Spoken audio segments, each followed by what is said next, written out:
Awesome. Welcome everyone to the Data and AI Marathon Part 2. Today we have a really awesome guest to start it off with here. We have Andre, is it Nader? Yeah, I go by Nader. Nader. Like Ralph Nader? Just like that. Andre worked at Meta for a while. Like you were like a growth PM, is that right? Yeah, I was on product growth. So yeah, product growth. Yeah, product growth. And now you work on teaching everyone about early retirement and like what that looks like. I really think that there's going to be a lot of people in this call who are very interested and intrigued about the idea of early retirement. I think that's why we freaking work in tech. That's why we do the work that we do. It's like if we wanted not early retirement, we would do something else, you know? Yeah. And so I'm curious, like if you wanted to introduce yourself a little bit more maybe, and maybe what got you into this space, that'd be awesome. No, absolutely. I really appreciate you having me on. I'm happy to crash the 24 hours. I have no idea how you're gonna survive, so I'm glad I got you while you're still energized and caffeinated. Yeah, I got my lunch. No, I was at Meta for 9 years up until 2 years ago. And then prior to that, I was at Indeed and a handful of other small startups. Always in like the broader analytics space. So within Meta, I was in a role of product growth. I think about it as kind of like you smash together a product data scientist with a product manager, and then you give them a specific metric to focus on. And then you just tell them to do everything they can to drive impact in the most generic way possible. That's kind of the flavor of work that I did at Meta. So it was all around like optimizing things. So really understanding how users are using the product, understanding every single step of the flow, and optimize. And at all times using data. So I worked really closely with all of the data engineers and data scientists there. And just in general, just am a big believer in if you are able to understand data and also able to understand how people are using your products, like you can do a lot within tech. And that's kind of the broader theme of kind of how I think about things. Like, I think that was the perfect role for me because I'm a lifetime like optimizer, all around. Like, let me find opportunities in my own life to find inefficiencies and be able to tweak things and improve things. That's kind of how I've always approached my own personal finances. It's been very much around like, hey, like, how do I get an extra 1% interest on my savings? Or during college, I was taking my student loan money out that was interest free and then putting it in a 5% savings account. I was looking at all the credit card sign up points and credit card bonuses and all those little small things that you could do to kind of like optimize and tweak. I think that naturally always had me really interested in personal finances and kind of like finding out about this concept of FIRE, which is financial independence, retire early. And for me, like I thought everyone was like this. And the truth was that I'm a rarity and kind of like an oddball when it comes to thinking about this, particularly because we work with a lot of analytical people. And I sometimes forget that while the analytics applies really closely within the workspace, they don't naturally apply that to their personal lives in the same way that I have. So what I realized was, hey, like FIRE can be like a hard concept, but within big tech, it's honestly not that hard, particularly because the income potential, particularly if you're in one of the big cities like the Bay or New York or Seattle, the earnings can just be so high that the opportunity to save a lot of money relatively quickly just eclipses anything else out there. So I always thought about it as FIRE on easy mode. So that's kind of what I've been up to the last couple of years, has just been like sharing more of FIRE and kind of like writing about it and kind of like using my own free time. I view myself as kind of like semi-retired, essentially like not needing to earn that big tech salary anymore, and being able to do things that drive me purpose. And it's a big transition. I think that's what a lot of people are looking for. It's like not necessarily retiring to do nothing, but more not needing to rely on that big tech salary forever, because it can be, those golden handcuffs can be real. Yeah. And I mean, like, the thing that I've always been very perplexed by with my own life, right, is that like, I don't know, when I left 2 years ago, or I left big tech like almost exactly 2 years ago, and like almost at the same time as you. Like I guess one of the things that I was like, I knew I was in for like more work, at least initially, because I'm building a business and there's like building this like life ahead of me that's like gonna be awesome. And like, I think one of the things that I've found interesting about this whole journey is just like, and I'm curious what your thoughts are on this, is like, so I was definitely very like FIRE minded in my life, because it's like I remember like when I was my last year at Airbnb, like I was making like 600K, right? And but like I had a rule. My rule was never pay more than 1,500 for rent. 1,500. No, never more. Not $1 more than 1,500, right?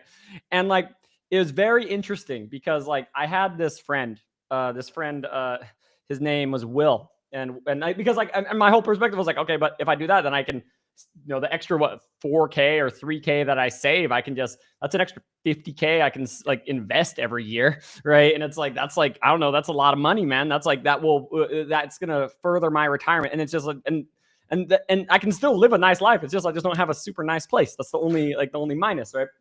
And but like one of the things that I learned, I guess this is one of the things that like I learned a very interesting financial lesson from this perspective, was that like I was so focused on saving and investing that like I wasn't thinking as much about like the upside. I wasn't thinking about like, okay, what if I can just make more money, right? And like what if there's a way for me to just like, instead of like thinking about, okay, I need to save every dollar, but like that, like and I remember my friend Will, he like essentially slapped me and I was like, Zach, you were 27 years old and you're talking like you're 60 right now. You're talking like you're you're like an old man, and and he's like, you need to play more offense and less defense. And it's interesting because that was my last year. 2023 was the last year that I like decided on that. Right now I pay like 5K, 6K a month for rent. Like it's like a lot more, like 3 times, 4 times more. And it's like, but interestingly enough, I'm saving more. Yeah. Like I'm saving more now, right? Even though I am spending a lot more on rent, because at the end of the day, one of the things that I realized is one bad mental health day from underspending is worth $10,000 to me. Yeah. Right. And then I'm like, okay, well then let's get a nice place. Because 10,000, like if you want to spend $10,000 a month on rent in San Francisco, you can get a nice place.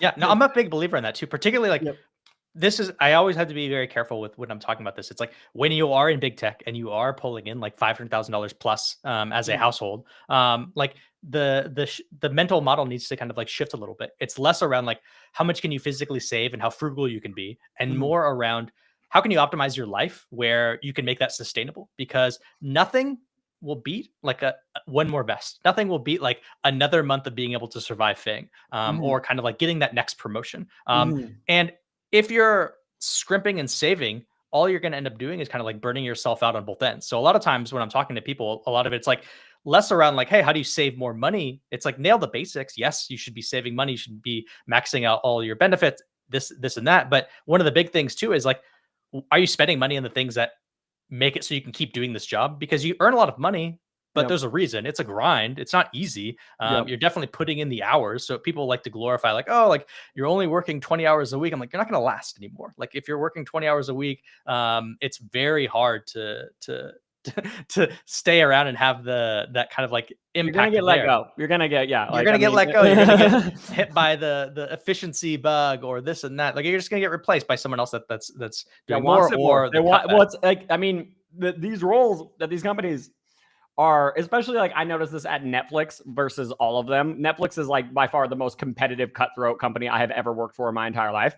And like, that's their whole point, is their culture is set up in such a way where they make you believe that every single day. They believe that they're like, you are like we will pay the next guy $1 million to replace you. So bust your ass. Right. Like, and like, yeah, it's a lot. Like absolutely. I mean, and that's why I tell people too, like, cause I think people get like grounded in like the what's expensive, like early on in their minds. Like when I first moved to San Francisco, I moved from Texas. So everything was super cheap. And I sold my car before I left, and it was a 2002 Nissan Sentra, and I sold it for $3,000. So in my head, everything I was buying was in terms of how many Nissan Sentras was it. So I was like, my rent in San Francisco, that's one Nissan Sentra per month. I'm like, oh, like we need a new couch. Let me go look at room and board. I'm like, oh, man, a couch is 2 Nissan Sentras. That's wild. Like I'm going to find one on Craigslist to cut it back. And I think that's like an okay place to start. Cause I think that that's a lot of times people are coming from like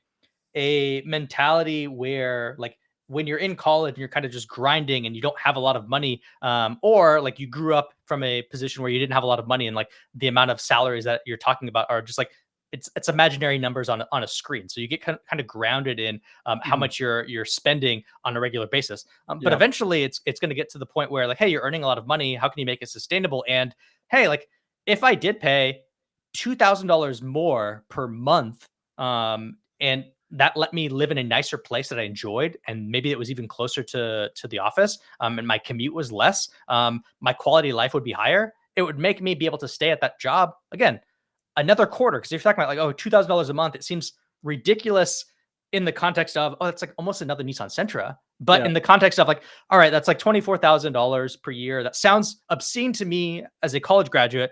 But if I'm someone making more than $500,000, like, that makes me save like a little bit less. That means my fire date is now going to be a week and a half longer. Like if you actually put the numbers into a spreadsheet and be like, all right, what's my number? And for me, I multiply my like how much you currently spend by 33 as kind of like a rough rule of thumb for like the 3% withdrawal rate. And we could talk about that if you want to get to the weeds. But essentially, like if you model out like, okay, if all of my investments grow at, let's say 7% after inflation per year, and just like how much am I saving every year, add the contributions, and like, right, I now save $24,000 less.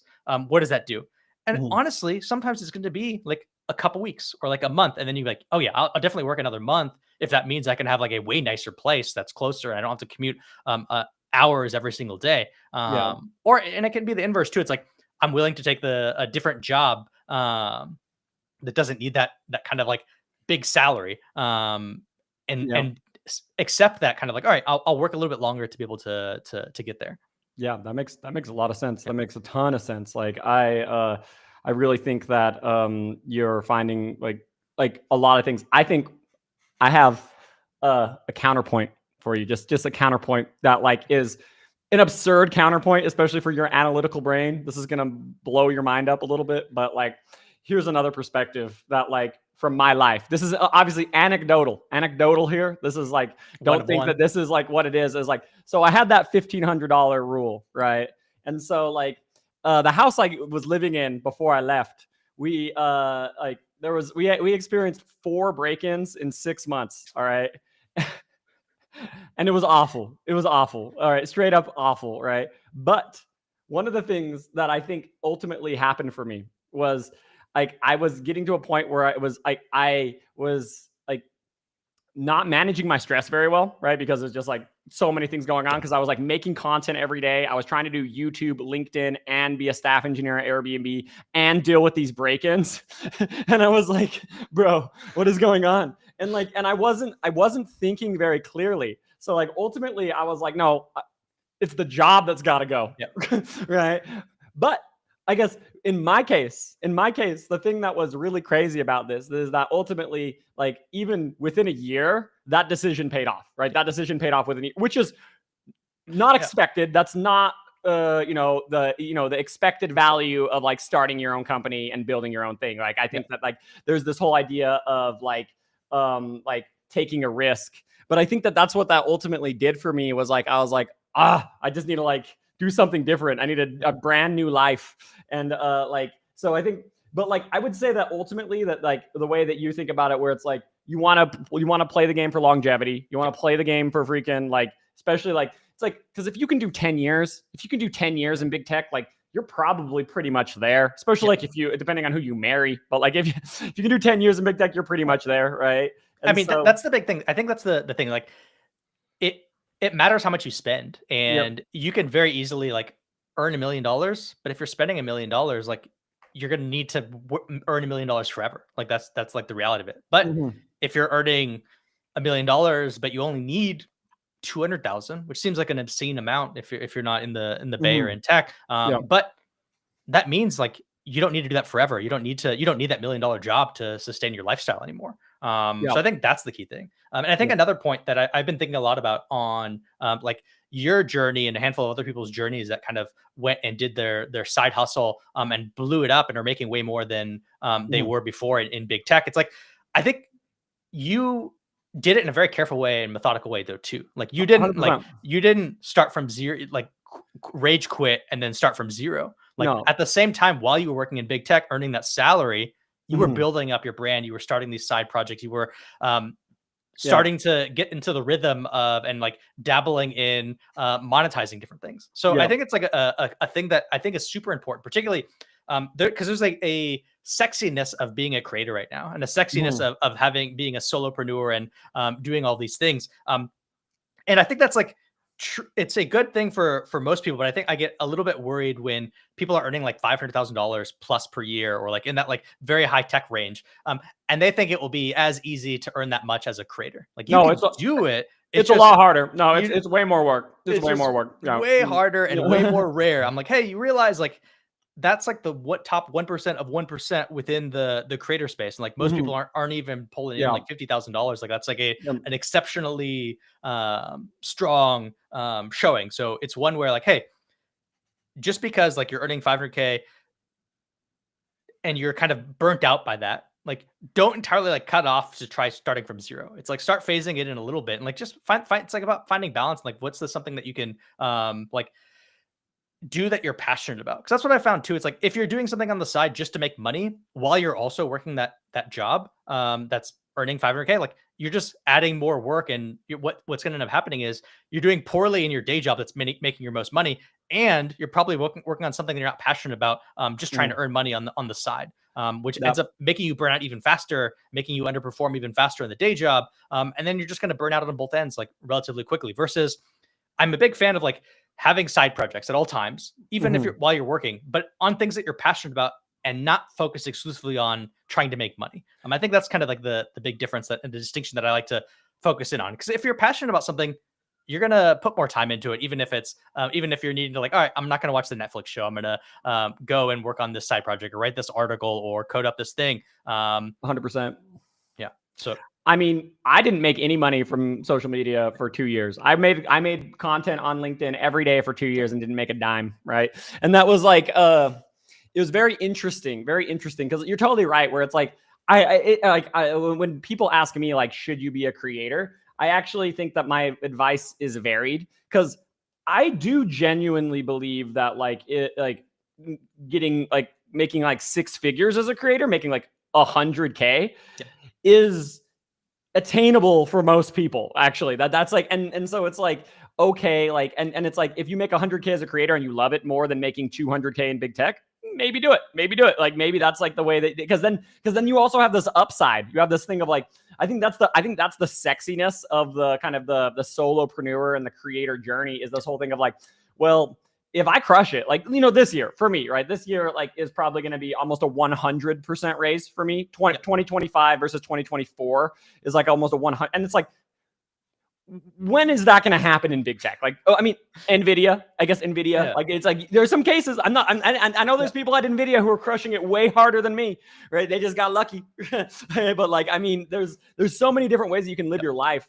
And I think that's where like I definitely think that like, that's a big thing. But I would love to hear more about this 3% rule. Cause like, I guess like, from all the gurus I talk to, they always talk about the 4% rule, right? And like, and like, I'm curious why you think 3% versus 4%. And can you just talk more about that? Because I'm sure there's people in the audience who don't even know what we're talking about. Absolutely. So the one of the core tenets of the financial independence movement has always been this 4% rule. It was like coined in the late 80s or early 90s by a guy named Bill Bengen.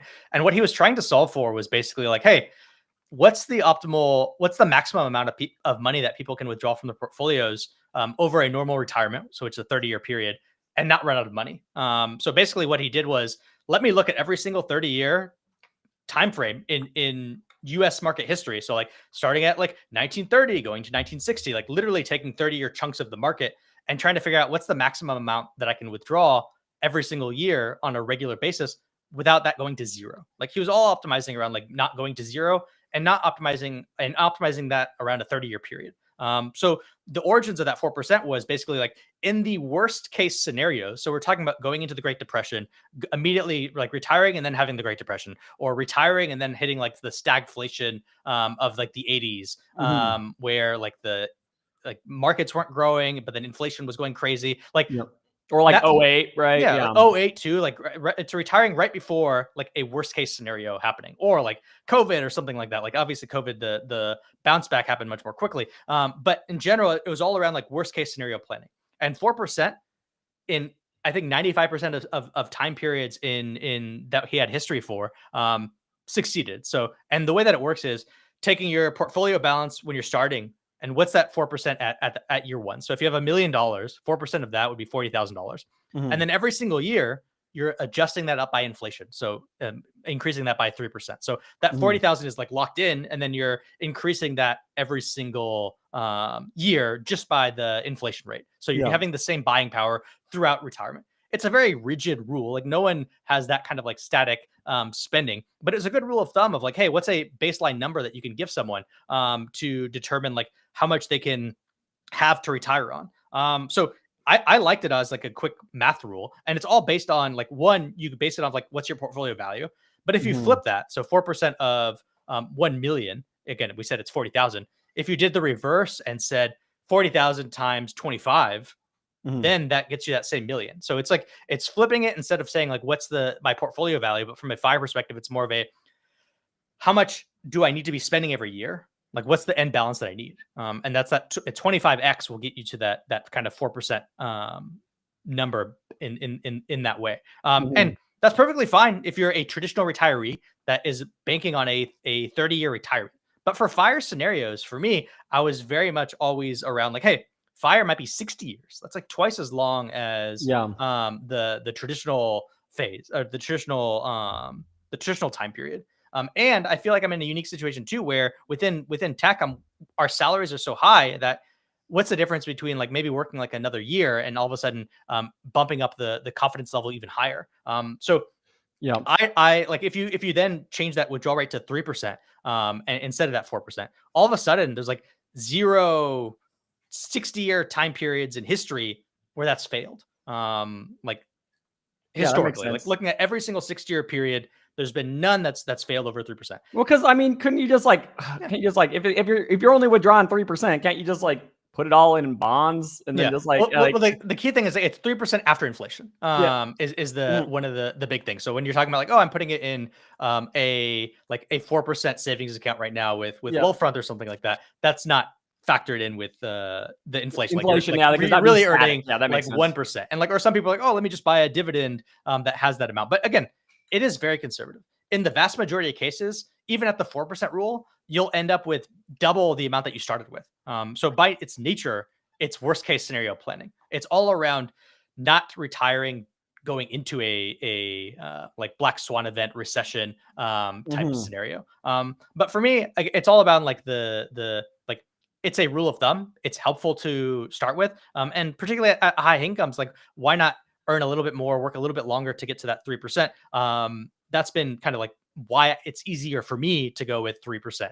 Again, I can always spend more later on if I decide like, hey, my portfolio is exploding still. Let me bump it up a little bit and kind of like make adjustments. It's just, again, a rule of thumb that gives you kind of like a number, which I've, again, being someone that's been in analytics for a long time, been like in growth for a long time, like having a number and physically writing it down, it's super motivating. Like I love having like a milestone number to work towards, and breaking that down into like annual goals. I've always approached it very similar. Like, hey, if you're working on a team at Meta and you're setting like metrics, like what are you going to do? You want something that can motivate the team. I view that same kind of thing for my own personal finances. Like what's a goal that I could set that's motivating for me, that makes me continue to care about this year after year. And is it ballooning up to something that's important to me? 100%. Like, I'm curious, like, so there's so many different ways that you can design your portfolio, right? There's so many different, like, I think one of the things that people in this call are going to be interested in is RSUs, right? Because for me, right, I've had a bunch of different stories with RSUs.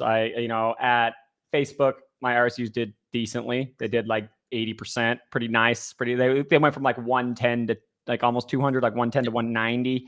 And then Netflix, I've just been diamond handing them. I still hold. I have been holding them for like 8 years. Probably, based on my reading of like what you prescribe, that's like the opposite.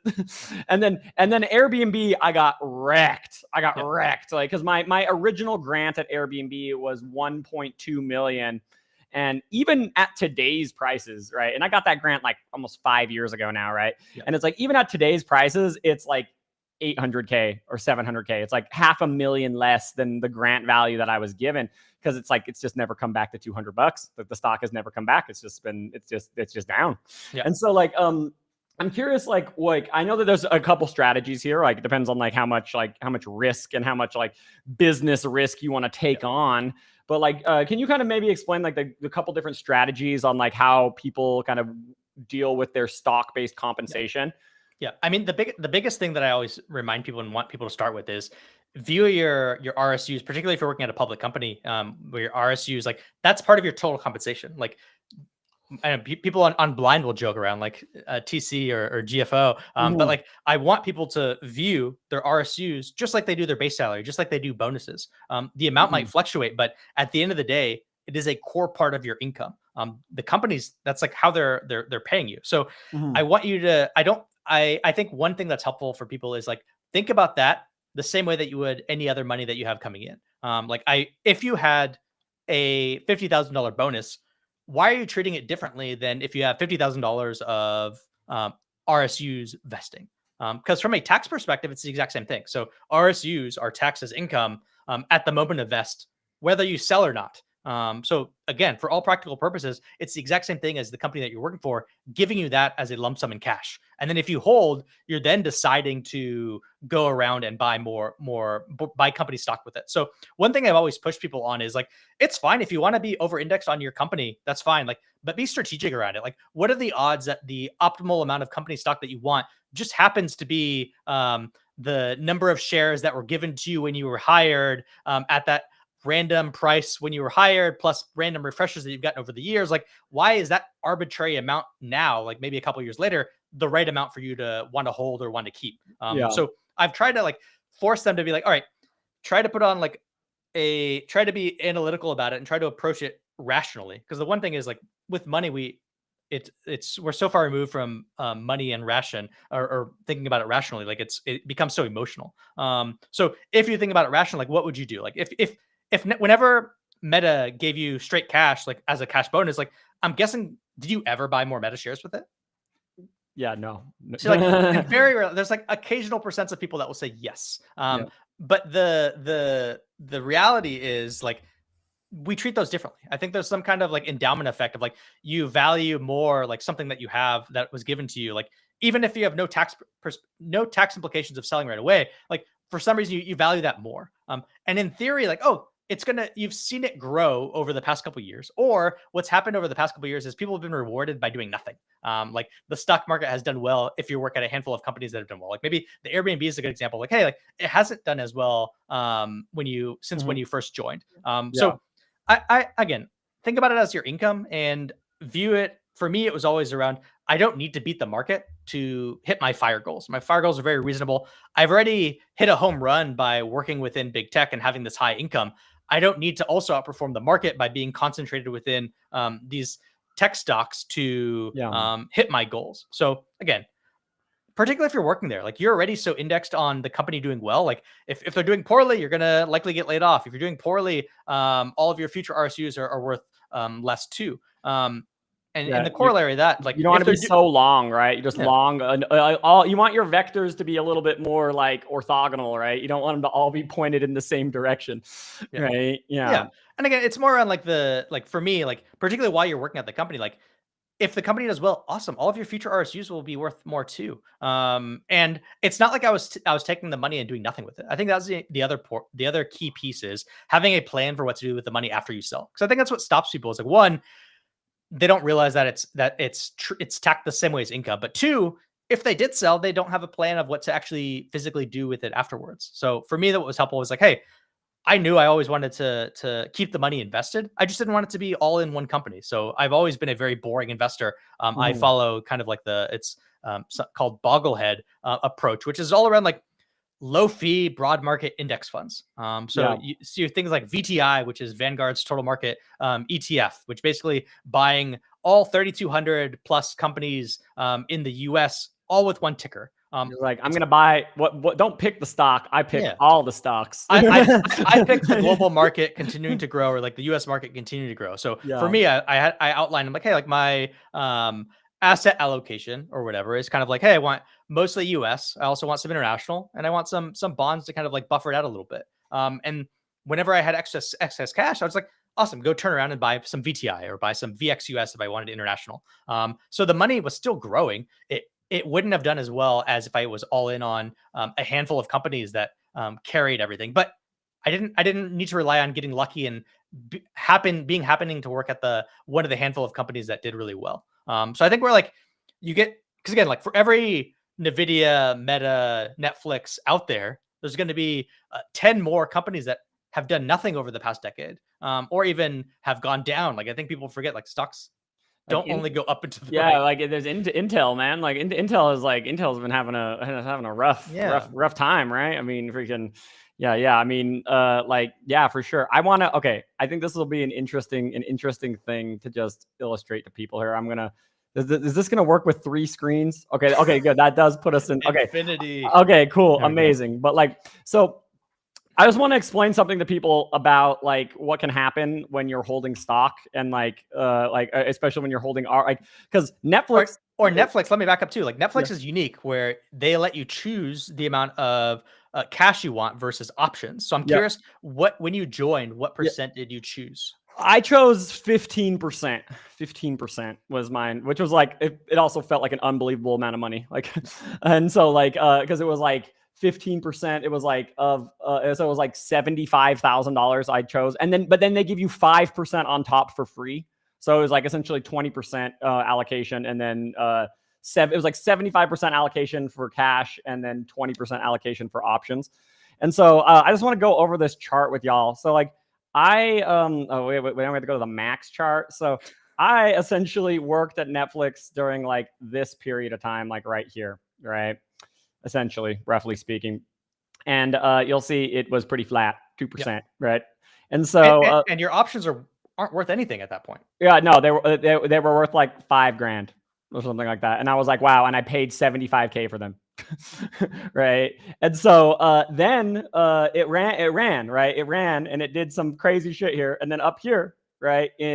Up here when it was at like 600, it was worth like $250,000, right? And I was like, wow, I'm a smart, because it's leveraged too, right? Because it's not just RSU. You don't get the 80%. I gained like the 200% because it's leveraged, right? And then from here to here, right? I just held, and my $250,000 went away. It went to zero. Yeah. Because I mean, if you see this point down here at the bottom here, like this point is like, there's no point, like all my options are underwater. There was never a point here that was, lower than this point here.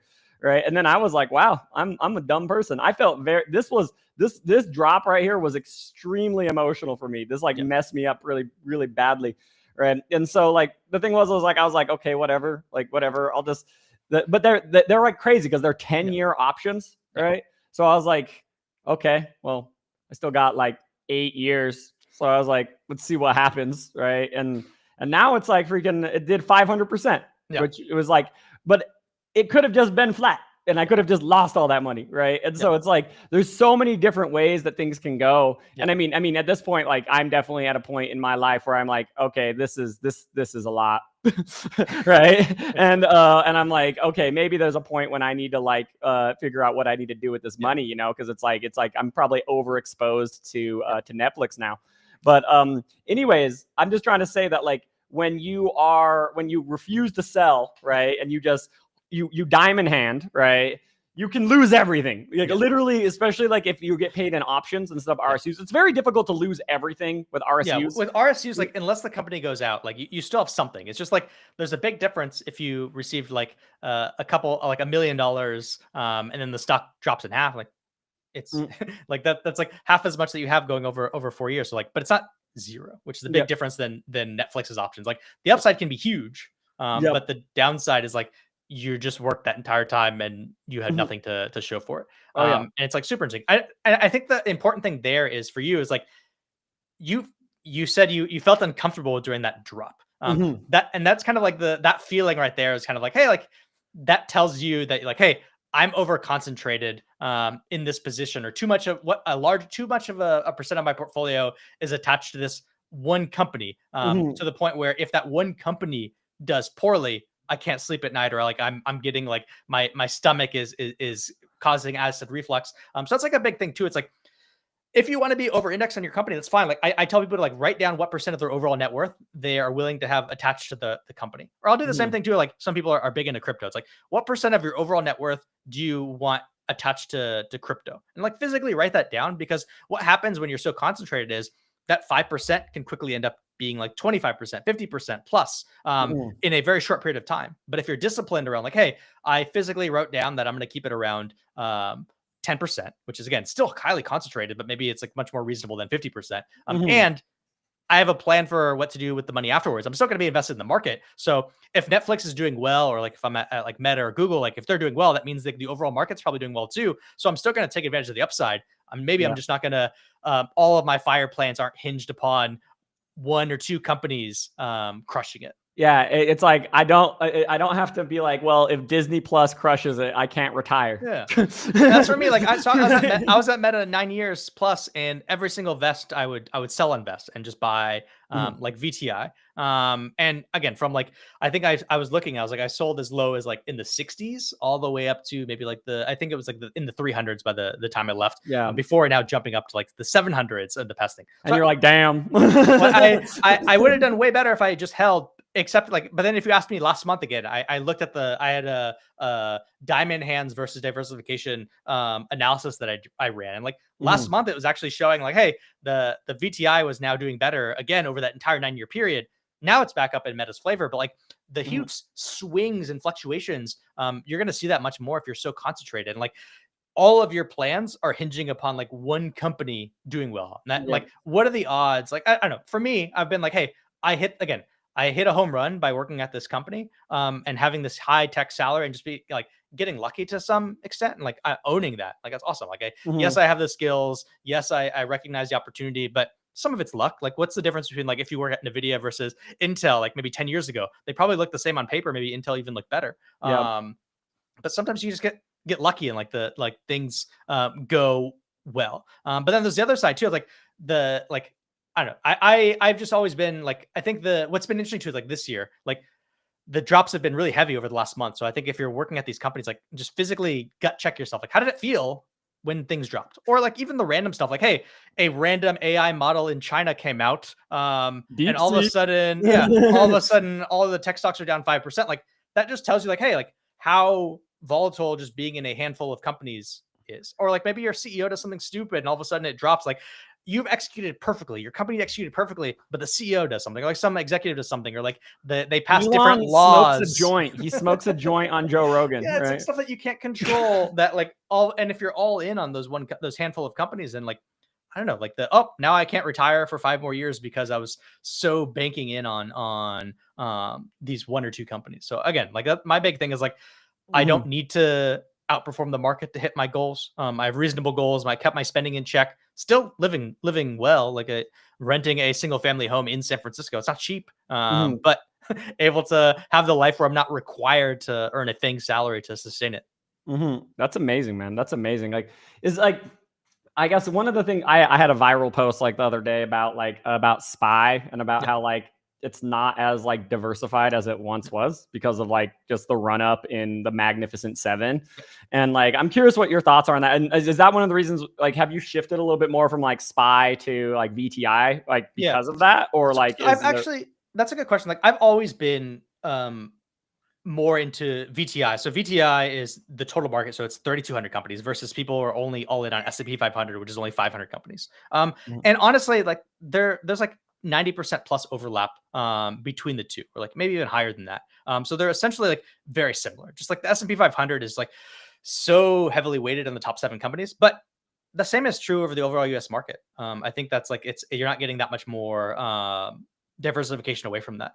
And it's one where like I have been fine with like the big thing is like the if you're buying the overall indexes, they'll ebb and flow and you'll always own the winners. And they're always going to be like the 80-20 rule is like holds out for most cases where it's like 20% of the companies will be carrying most of it. Like now it's even more concentrated than it has in the past. But like for the most part, if I'm buying the index, I don't need to worry about like which of those companies there are. I'm going to be reliant on like overall, are they still going to grow? Or overall, are they still going to be carried by the head? Probably, but I don't want to have to guess what the head companies are. I think that's a big thing too. It's like, look at the top companies now, like the top 10 companies, and look at like 20 years ago, like what the top 10 companies. It's gonna be drastically different outside of like maybe Microsoft was within there. Maybe if you go only 10 years, like then Google's still in there, Apple's still in there. But as you go, it kind of ebbs and flows what the top companies are. So unless you can predict the future, like I think it's just really hard to think that you can beat it. So for me, it's always been like, let me just go all in on the overall market. And I've always also been like always had like 25-30% international, which has been unpopular up until this past year. All of a sudden now, like diversification is sexier and holding international is now sexy again. But I don't want to, like, I'm still most heavily in the US because I think that's where the, like, if you weighted the overall market globally, like the US just hits above its weight class by far. And it's like naturally would be like 50% plus of the index if you did have a global fund. So I've always held like a similar thing. It's like, hey, 50% US, 30% international, like maybe the rest in bonds.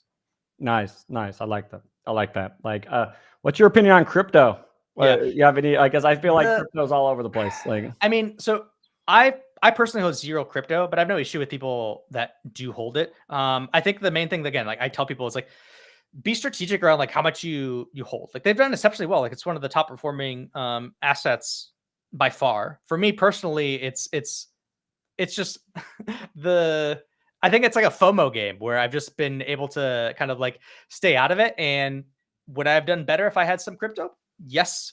But again, like those swings are just wild. And it's still, for me, I'd rather buy companies that are like creating things and producing value. And like, I don't know, I don't want to have like the crypto people come at me. Yeah, you have the Warren Buffett. You have the Warren Buffett mentality, like, right? Just like the Warren Buffett mentality. And like, again, like if I'm buying the overall market, there's probably like some exposure I have to like data centers, some exposure I have to like micro strategies in there. I probably have like more Bitcoin than I even think. Coinbase just joined SPY. Coinbase joined SPY even like if you last just week. have even if you just have the S&P 500, you have Coinbase. Like, so I'm getting like some exposure as it relates to the overall market. But for me, it's like battling against like FOMO. Again, like all I need to hit my goals is like that boring 7% plus on average per year. It's every given year, it's going to be random. Like we had 2 years of 20 plus, 1 year negative, and that averaged out somehow to 7% still with inflation going in. So I've just been super boring, and just buying like a 3-fund portfolio,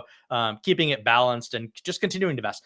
Honestly, like the biggest thing that you can do, particularly if you're working at FANG, like the most important, like everyone talks about like compound interest is like the eighth wonder of the world. And like, yes, that's true. But the physical amount of money that you could save and contribute into the accounts, particularly if you're earning a lot and like you're only planning on working like 5 or 10 to 15 years, like your contributions are going to matter way more than compound interest early on.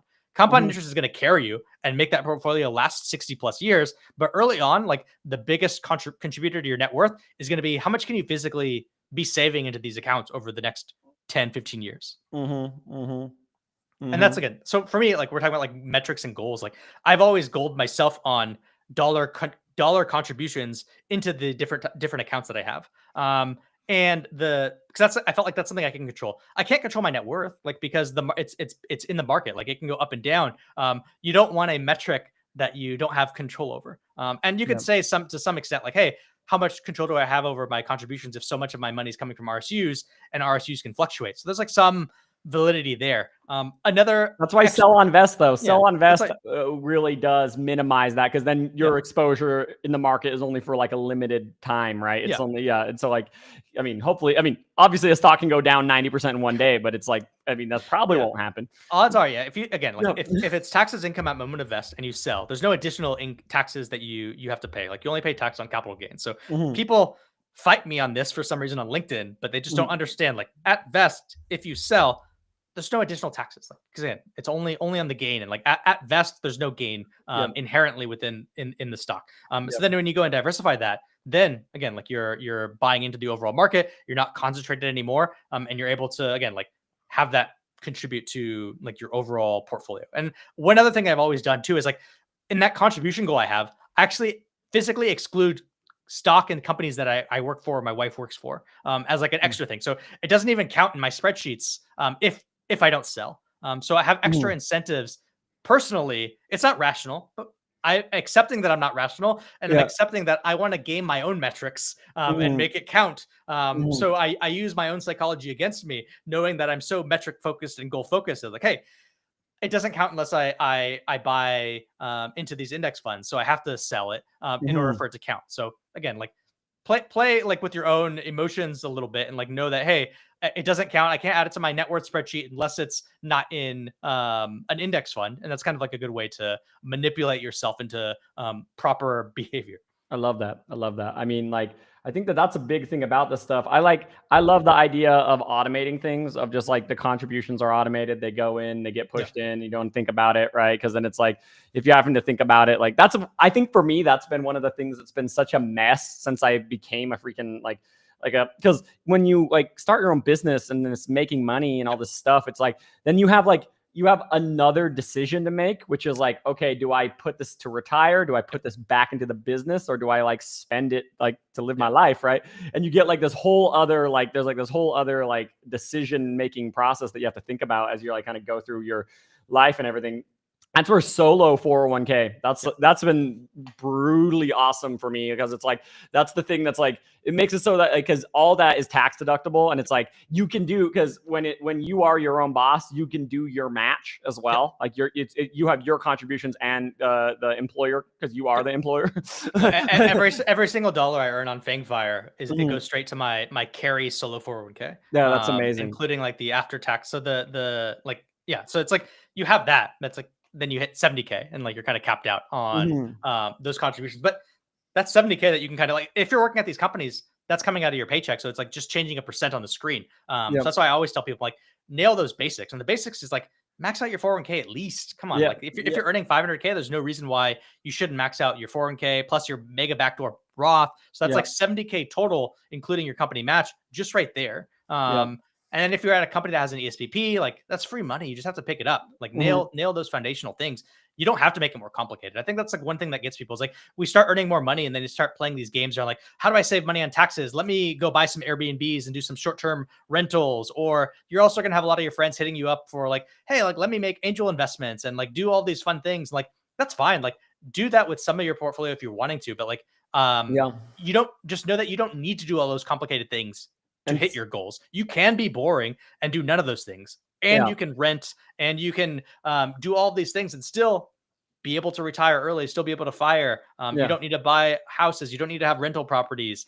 You don't need to be angel investing. You can, if you're passionate about those things and care about those things. And like I like angel investing is interesting too for like the networking aspects of it. But it's not like a big requirement. Like, I think it's like the thing that you get sucked into. Yeah, angel investing is wild, because I've done like 4 now. I've done 4 investments, and like, I don't know, like based on the ones that I've made, like 2 of them are too early to make a call on, but like one of them's done really well. One of them's already done, because I invested at 7 million valuation and it's at 50 now, and I'm like, okay, this might go somewhere, but again, it might not. It might just be 0. It's hard as like a single person too, because it's like a numbers game. Like, that's how the VCs are looking for like one company that 1,000 X's and it makes up for everything else. And like, if you're only doing like, I don't know, like $10,000 checks, $50,000 checks, like, that's a lot of money for you, but like for in the big picture, it's like you can't really spread that much across too many companies. Yeah, it's like I would hope so. If my 20K 1,000 X's, I'll be happy.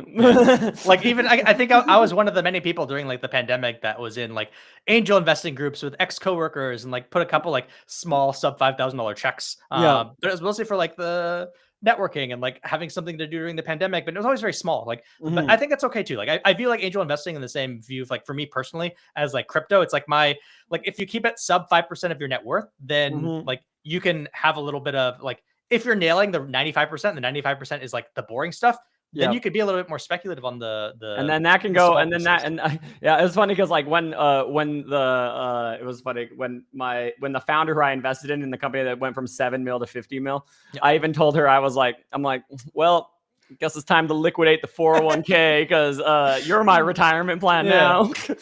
Right? I mean that's why I think like the founders of startups and stuff like that, they just like I have a lot of respect for them because like they're all in. Like one, like not just their money, but their time. Like their time is like the most valuable thing that they have. And they're, and even if you're like an early employee at these companies, like your time is more valuable than any amount of like stock that you're getting in most cases, particularly like if you're talking pre-IPO or even like early series A or before that, like your time is what matters. And like the percent of the company, like you're like, I don't know. It's a tough game to be in, but that's where you get those like huge outsized upside returns. Like for me, again, but there's like a, it's like there's a huge chance, but it's like a 5% chance, right? I mean, and 5% might be generous. It might be generous.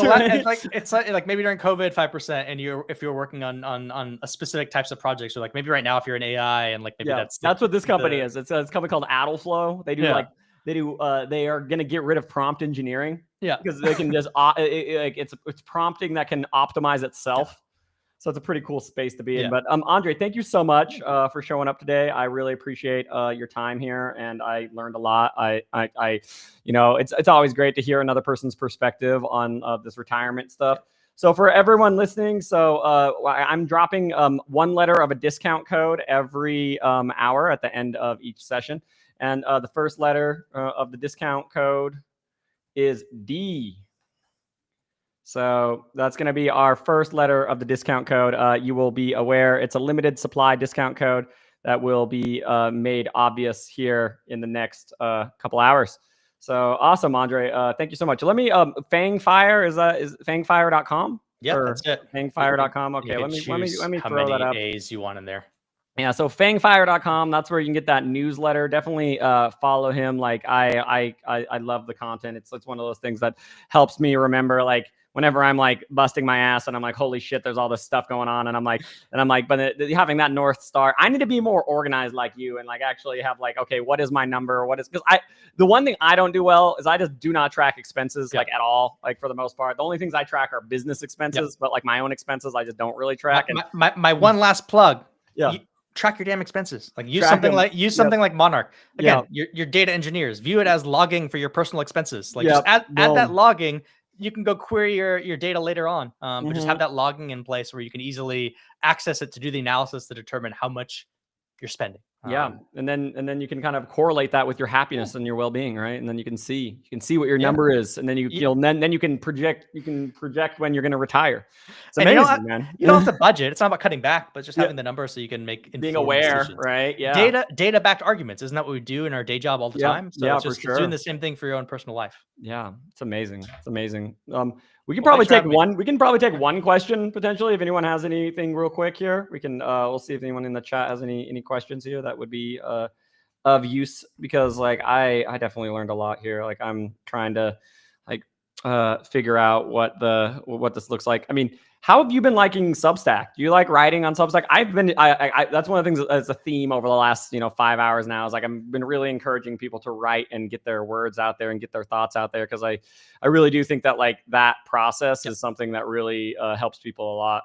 Yeah, I mean, I'm super selfish. I write most of the stuff just for myself, and I think that's how I started, and I think that's like a good place for people to do. It's like nothing helps me collect my own thoughts more than physically writing it down, and like that's how I process everything. Like it's like if I'm physically writing it down and working out how it works for myself, like that's incredibly valuable. And I think that the thing that's unique too is like if you're thinking about this and if you're having these problems or like you're working through the solution, odds are there's other people that are also thinking the same thing. So it's like, again, you're talking to a lot of people that are in like data engineering or like they're working on up leveling themselves on the analytics side. Like if you're having issues or like just sharing what you're learning about, like other people are in your shoes too. Like it's like finding your like your community and your niche. Like I write crazy niche content. Like it's focused on like early retirement content for people that are making like $500,000 in like the Bay Area in New York. Like that's like the most ridiculous. You're like my content is meant for maybe 30,000 people total. I don't want 1 million people following this. I'm not writing generic content, but it's like it's just being like hyper niche and like find your community. And if you do that too, like you don't need to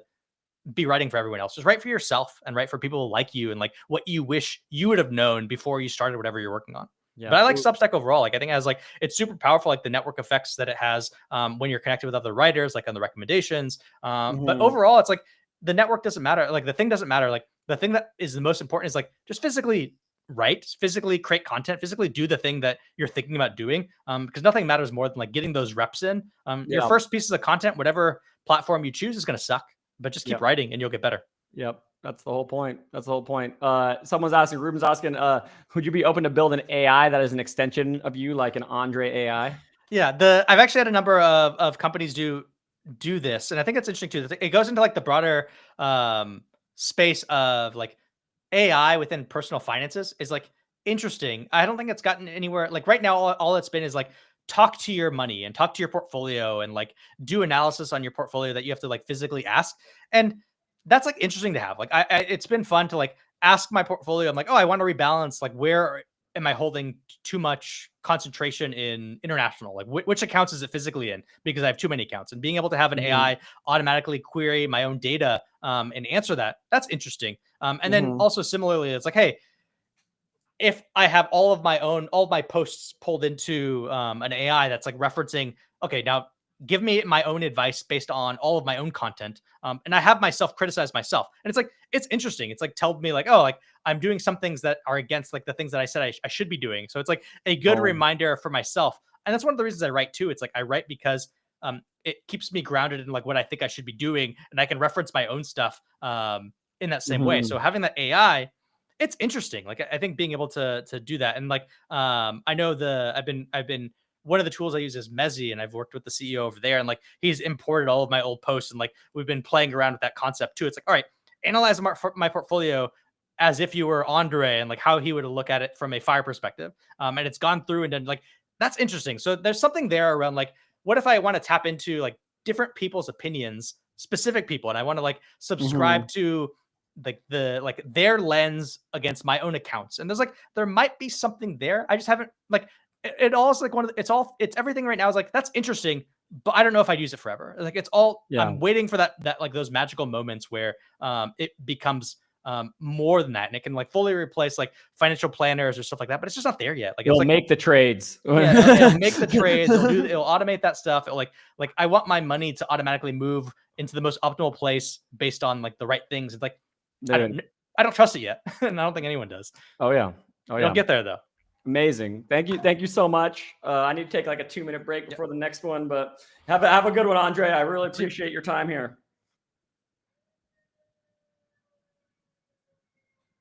What's up, everybody? Let's freaking crush it. I'm excited to see how y'all think about this. Like, let's do some push-ups. Like, can we move this down a little bit? See if we can like actually like see if you guys can like critique the form. Oh no, it's got to be a little lower. See if we can like right there. Or wait. We can do it like maybe like this. Okay, there we go. We'll critique the form. Oh no.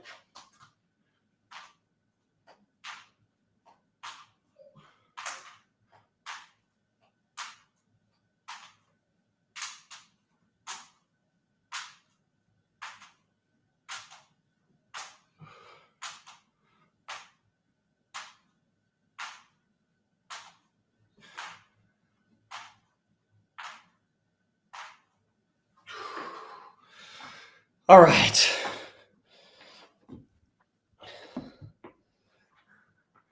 Let's get back into it.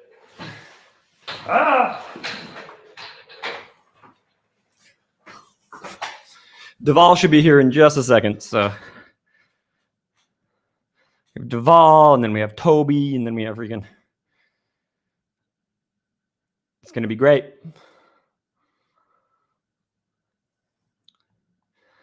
How's everyone doing right now? Y'all feeling pretty good?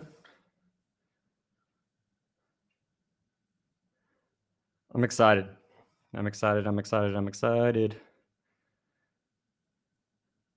If you haven't yet, I would recommend just like checking out the newsletter. Like we have blog.dataengineer.io. It's going to be my newsletter. Push isn't going to distance from death. It will. I push the floor away. I will fight it off. We will fight for everything. We have Deval Patel next, dude. Y'all like do some SQL in the meantime. I mean, I was thinking like maybe like just like stretch it out, like Ooh. All right, got to get the legs. Ooh. Yeah, we're good. We're only 5 hours deep, y'all. Like we still got 19 more to go. Just a lot, but like we are stepping through it. We are doing a great time here. Great opportunities. Like I'm excited to see how much like how much watch time YouTube is. Can't wait for the DE bootcamp to start. Yeah, I mean, there's people who are taking advantage of some of the discounts here, and like they're trying to guess the code and all that stuff. It's pretty freaking dope.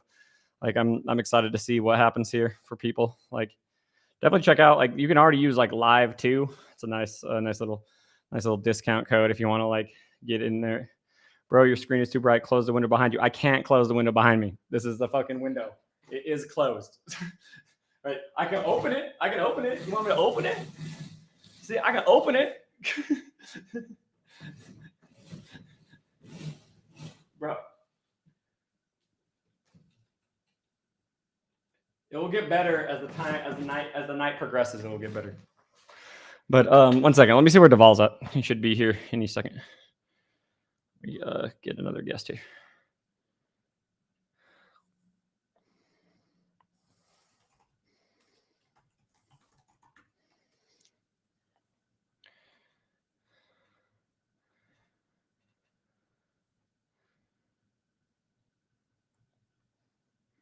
So excited for the DE bootcamp. Yeah, it should be freaking sick. Hope y'all are ready for Deval Patel, dude. This guy has like 2 million followers. This guy's like way more followed than me. Have been watching since you started, and it's 2 a.m. here in the country. I'm happy for you. That's freaking amazing. Like I am.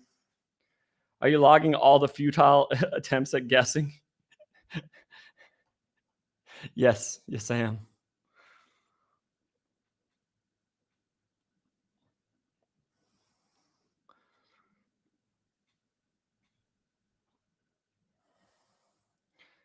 Let's see what's up here in just a second, y'all. It's got to get a. I see light outflowing the curtain. Add to stream. There we go. Hey, what's up? Hey, Zach. Welcome, dude. We already have people who have been grinding out this for 2 a.m. to 7 a.m. for them. That's freaking crazy. But yeah, welcome, Deval. How's it going? It's going well. It's been a bit rainy here in New Jersey, rainy and cold. Yeah, rainy and cold. Yeah, I mean, freaking, it is crazy, right? So I want to give an intro for you. So Deval is a very big content creator that I have been following for quite a while. I did an interview or podcast with you like 5 million years ago now. I feel like you got me right on my come up. I think it was like 2021, 2022. Yeah. And that was a great one. That was back when I had really long hair, I remember. And, I think it was COVID time period. Yeah, COVID. Oh yeah, for sure. I had like the beard, the hair. It was all of it. All of it was totally there. And Deval has a YouTube channel called Code Basics, like over 1 million subs on Code Basics. Has a pretty strong LinkedIn presence as well. I think you worked at Bloomberg for a while too. Can you give more of an introduction to yourself? Yeah, so I worked for Bloomberg and NVIDIA for combined like 14 years. So I was at NVIDIA when the stock price was like 20 cents.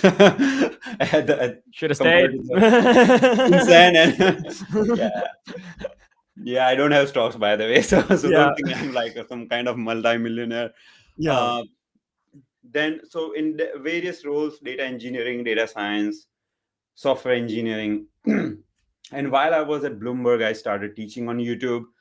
I went through a set of events in my life which inspired me to start teaching. And YouTube was pretty new at that point. Like when I started in 2015, actually, I started. So it's pretty long time back. And I started with some Python tutorials and started teaching data science, and AI was kind of, getting momentum. So started teaching all of that stuff. And at some point I realized I can quit my job, do this full time. So I left my job 3 years back. And since then, I've been teaching on YouTube. I have my platform, codebasics.io, where I have courses and stuff like that. And then I have this agency. It's an offshore unit based in India where we are software engineers, AI engineers, and we help our clients.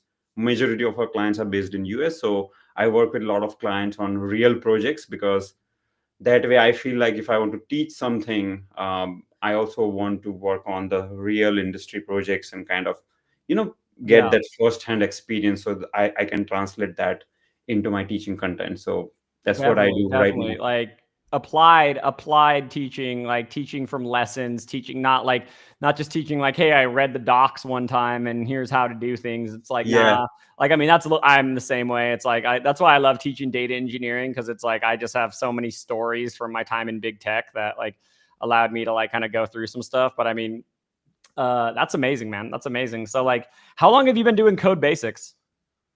So Code Basics, the YouTube channel I started in 2015 November, so like 10 years now. Amazing. That shows you like how long and how much compound interest is available to people, right? If you just keep making incremental kind of progress and keep like, I mean, do you have like a team for that? Like how do you manage it nowadays? I have a team of 30 people right now. 30? Yes. Wow, that's a lot. Yeah, so initially it was just me like doing all the video recording, editing and everything.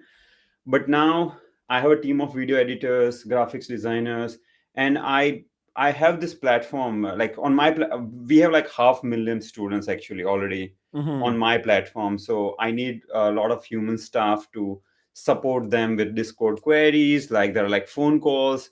My bootcamp students, they need all this help. Like we also do Kaggle type challenges on my platform. We call it Resume Project Challenge, RPC. Then we have some a lot of things that we do are kind of non-profit. So we run a mom support program for the woman who wants to go back to work, and that program is also kind of free. So a lot of these things are like non-profit activities. And then in terms of commercial activities, we do these boot camps and all these courses related to data science and analytics. That's amazing. Like, I mean, like it's cool how like you can kind of like have like, there's so many different ways you can like run a business and run things, but like 500,000 students that's a lot. It's a lot. Like, I mean, I'm curious as an educator, I guess one of the things I've had a very interesting journey over the last like 6 months or so with my bootcamp stuff, right? Because I released one of my older boot camps on YouTube, right? And I got like almost 50,000 people to sign up. It was like 48,000 people signed up to take my boot camp, right? And then it was like, I think like 400 completed it. And like there was a side of me that's like I thought at least 1,000 was going to complete. I knew it wasn't going to be great. Yeah. But like when I was like 400 out of 48,000, I'm like, it's like 0.5% or something like that. Like it's like freaking like in the world of TikTok, the attention span is reducing. Internet is offering you so much content, so much options that nowadays I feel that whether you become successful or not depends only on how much focus you are, how much committed you are. Because people just jump from one course to another. They jump from like they want to do AI today, cybersecurity tomorrow. There's so much information that is being bombarded at you. Unless you know what you want out of your life and what makes you happy, and unless you have almost those spiritual foundations very strong, you are likely to get distracted.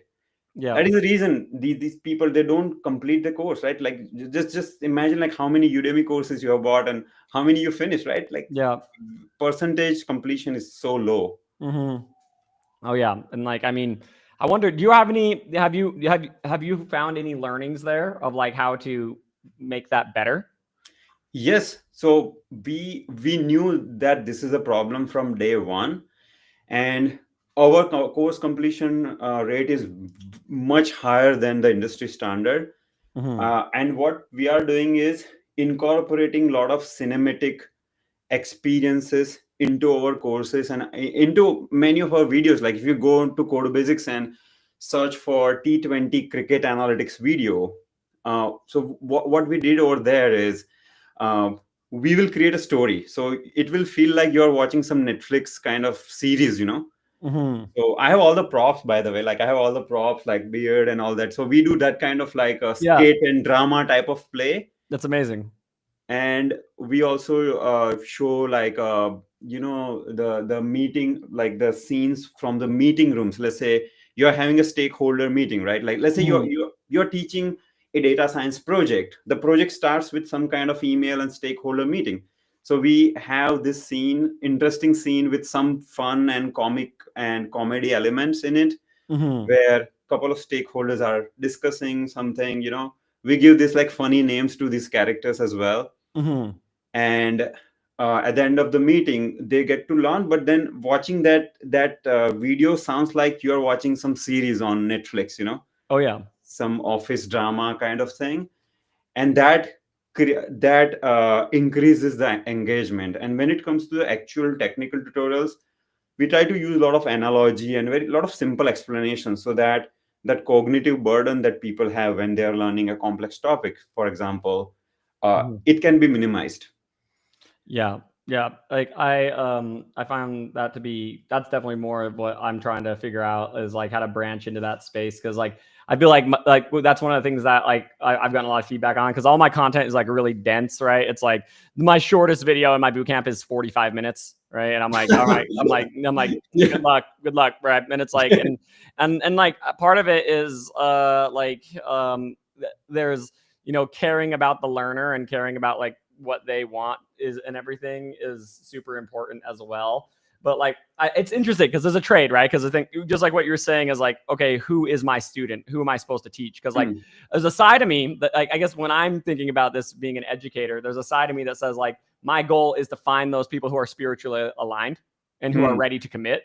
Like, and that's like, and that like spending a lot of time on trying to convert the people who are very hard to convert is like not worth it. Like, but like it's not worth it. Yeah, it's because they take your code, right? They don't complete it, and they say, "Oh, I didn't achieve this result, and it's because of Jack, because they didn't teach well." Yeah, but it's majority of the time it's their commitment. Yeah.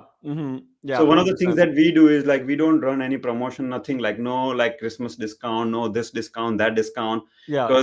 Because then, I mean, I don't want a person to sign up for my bootcamp just because there is some discount going on. It's like no discount. Like, it's 3 years we have run no discount. Pricing is very fair. I want to make sure when person comes and start learning, he has made that evaluation that this is the right thing for them. Many times I tell people, okay, don't learn data science, don't learn this, right? You're good in communication, go for a sales role. Because my own brother, he's a computer engineer. He's a salesperson. He's not coding nothing. He spent 4 years going to college, learning coding, whatever. He's not using that. So I always, when I talk to people, I'm like, okay, look at your natural skills.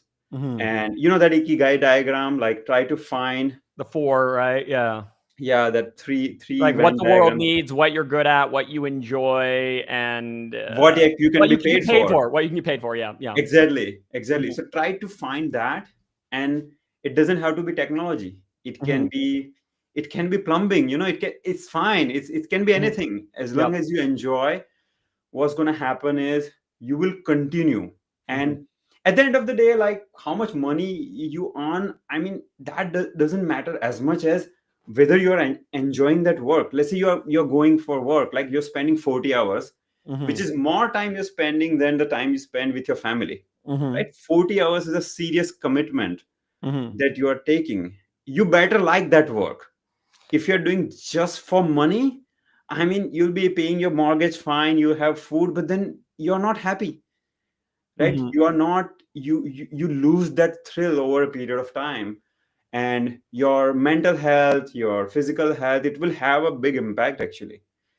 So but like, I have been able to teach for such a long time because I found that this is something that I truly love. So at the end of the first year, you know how many subscribers I had on my channel? 600. Wild. Yeah, right. And nowadays I get like 700 every day. Yeah, right. And it's like that first year, it just like you have to grind up though, and you got to like, but you have to put that time in, right? You have to put that time and energy and effort in, right? Yeah, for sure. And the point I want to make is, I was able to do it because I was not looking at the outcome. I was attached to a process, not the outcome. I love that process. Even I didn't have a need of, I didn't know about monetization, by the way. My channel was not even monetized for like many years Mm-hmm. because I was going through some life situation, and I treated teaching as purely as a therapy. Mm-hmm. It just gave me the joy. And when you are enjoying the process, not attached to the outcome, you can do it for a long time. You can do it for 100 years. Yeah. You won't get bored, and then you get better and better because you're doing this wholeheartedly. So same thing goes with career, whether it's data engineering, data science, whatever you're doing.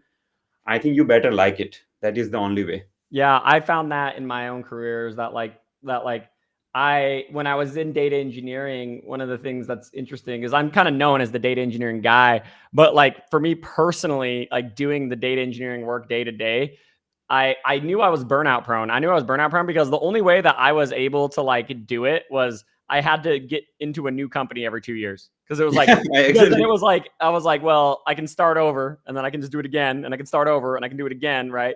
But then there was it was because I felt like there wasn't a moment where I like really felt like I truly genuinely enjoyed the work.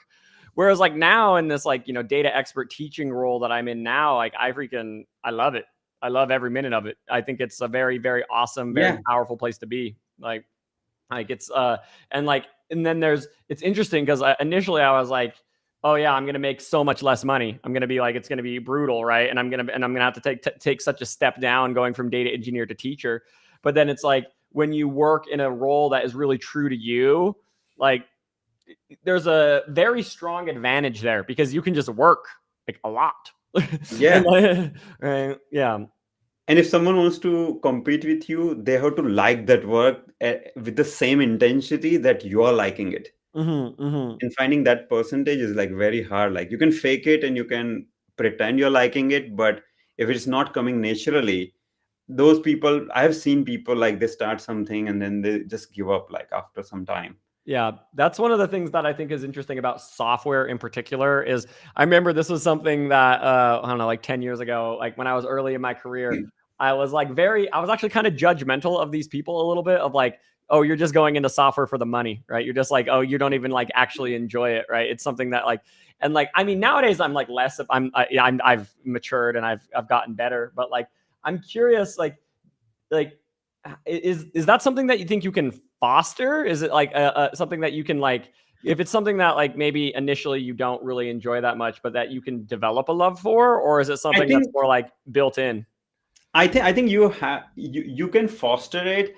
It's when you see, if you have not tried something, you don't know, right? Like so, like sometimes these kids who are just taking admission in a college, they come to me and they say, "Oh, what should I do?" I'm like, "Okay, do what you love." But they're like, "But I don't know. I mean, I have to try something in order to evaluate if I love it or not." Yeah.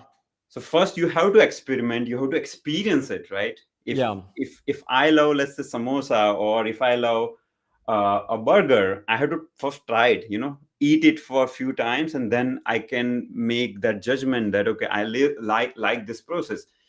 So experimentation is a must.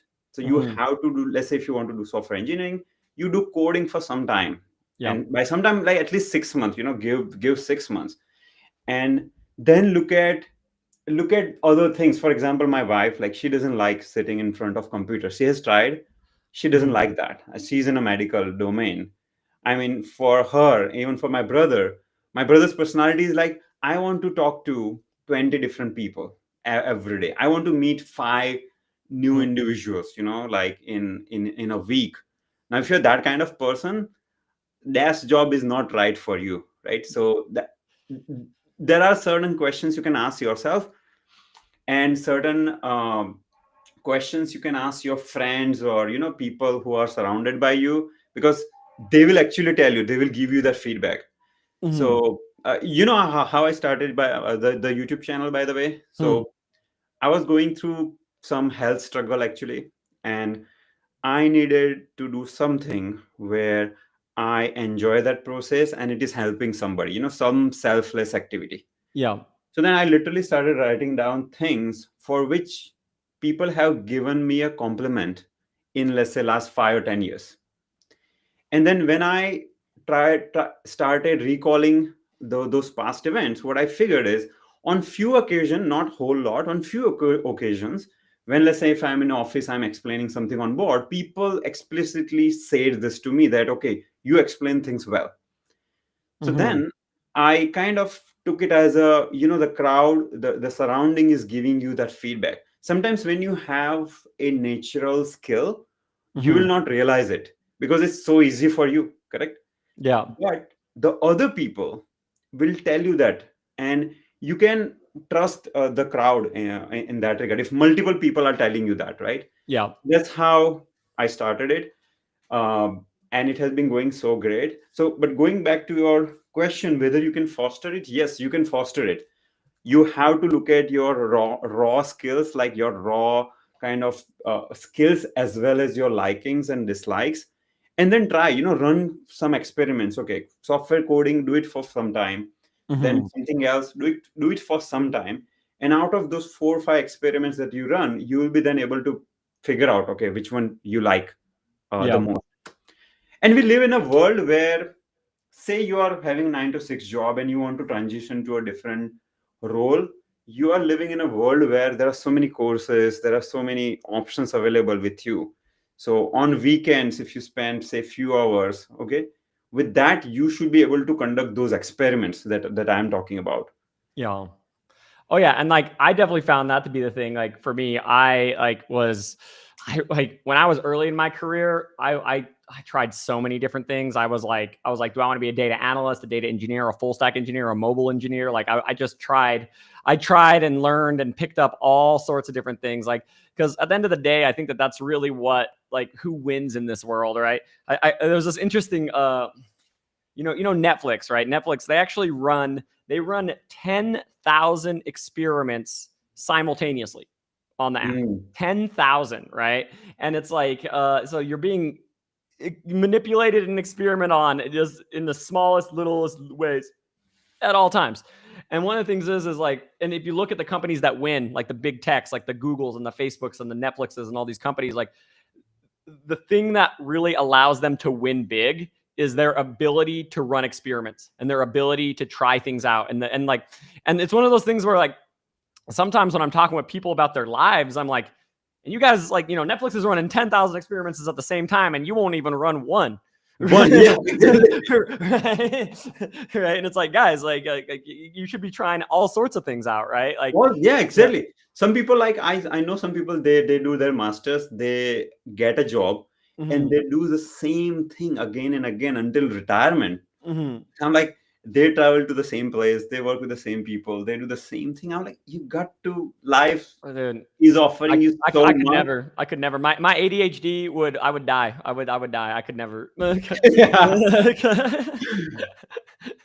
amazing. I mean, like, so I guess one of the things that is really tricky about nowadays is that like, AI is making software engineering a little bit more shaky, right? It's a little bit more like if people are like, well, in 5, 10, 15 years, is this role still going to even be here, right? I mean, even people like, Satya Nadella and Sundar Pichai, they both have come out and said that like, AI is like going to take the jobs, like, and they've been very clearly saying that. And like, I'm curious what your thoughts are on like that and like where things are going and like how can we like be prepared to like get into this new place. So this is a question everybody is asking, and I was attending a Agent Force conference in New York yesterday, and everybody's talking about AI, and there were demos, actually not production ready demos, but the beta type of demos where you see agentic systems which are being built. And when I looked at those demos, I mean, it's very clear that jobs are going to be lost, and it's already happening, right? There are a lot of layoffs happening. And in terms of technology, I think I see a very clear trend where job roles are merging. So initially, up till now, like pre-chat GPT, you can work as a .NET developer or a Java developer in a company, and your title is a Java developer, a person who writes code in Java. I think those titles are going to go away.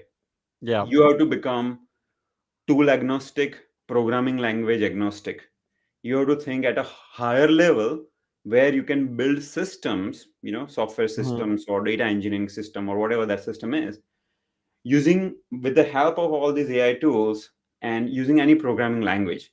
So you know the fundamentals of computer science, the fundamentals of distributed computing, you know how to build large scale performance systems. You want to be that person, like architect type of person. And then at the same time, all these tools, you also know their shortcomings. It's very important, right? Like knowing strength of the tool is important, but knowing shortcoming is even more important. Yeah. So let's say you're coding in Lovable and you're building application in Lovable, coding in Cursor, whatever that is, you have understanding of these tools. And then now you're working at a higher level where you are programming. You also have a good understanding of the business outcome. This is what majority of the software engineers lack. They don't know, like, whatever they're building, what kind of impact it is going to have on their end user. They don't care. I mean, they get a business requirement document and they just translate that into a working code. But I think those kind of people who have a very task oriented approach, they are definitely losing their job. So take interest in the business outcome, maybe build some UX fundamentals as well. Like, the certain UX principles. You also know coding, architecture, all of that. And you are being this, we call it like a professional 2.0. So professional 2.0, you have to upgrade. You know how you upgrade the software? Yeah. You have to upgrade yourself where you are aware about all the AI tools, their shortcomings, their strengths. And now you are also taking enough interest in building the soft skills, right? Like communication, stakeholder management, because your business stakeholders are still humans. You need to manage their ego, their agenda, all of that. So you have to do that. There is no option, because we will see a time where there is a 5-person software team. With the help of AI tools, you can do same amount of work with 2 people. Okay. And many organizations, many team leads, they argue that, okay, we'll still have 5 people, but we'll do more. Yeah. Which is a valid argument. Some people will be able to do that. Some companies will not have layoffs, right? I have a friend who has a offshore software development company in India, 900 people. So he has 900 software engineers in his company. And what they are doing is they are upskilling their workforce in becoming this 2.0 workforce.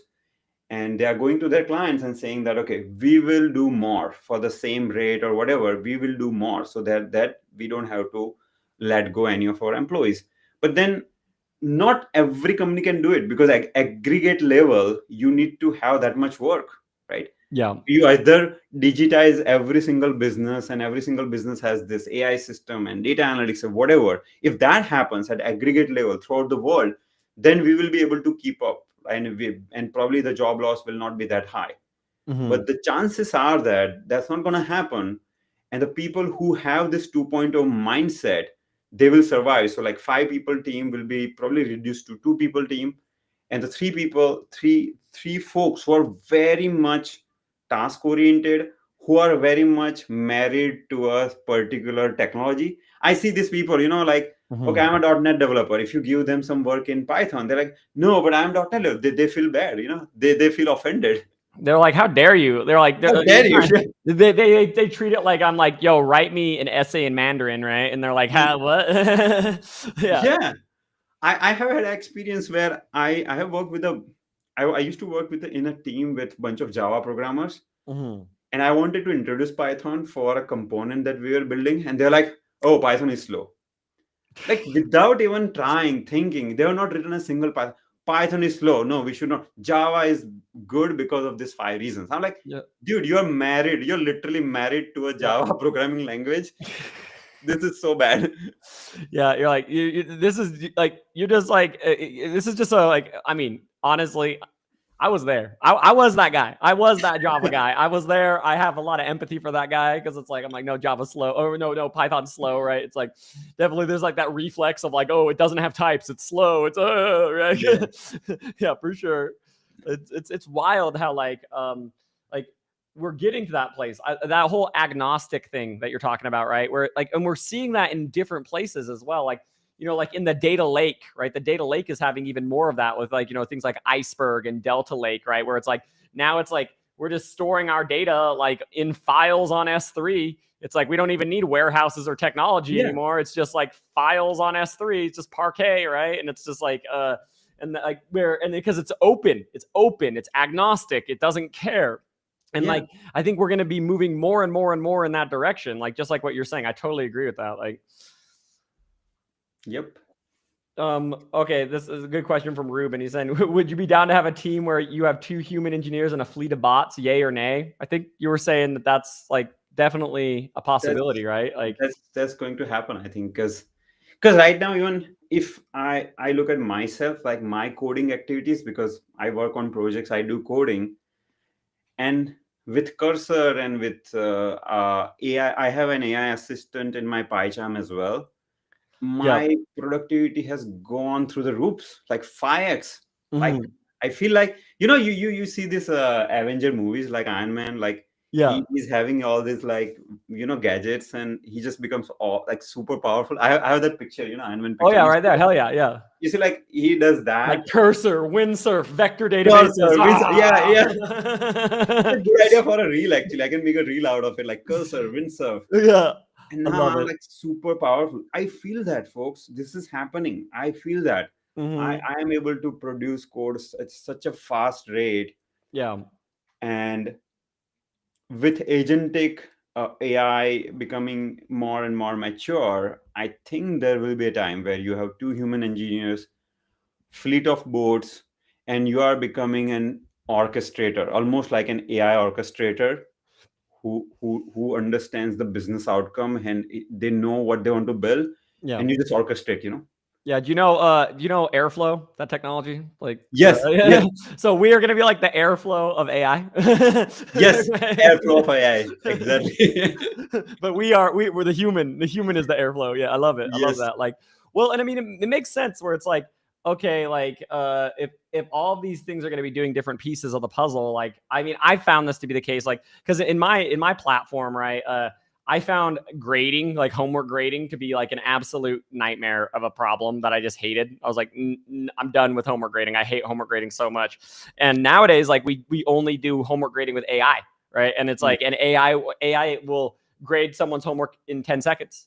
And it will give them a grade. And it's like, and the thing is like that immediate feedback from students when they submit their homework and they get a grade back immediately, and then they can work on it and get feedback again immediately, is like, it's crazy, because it's like, it's such a triple whammy, right? One, it's like a human can't do that, right?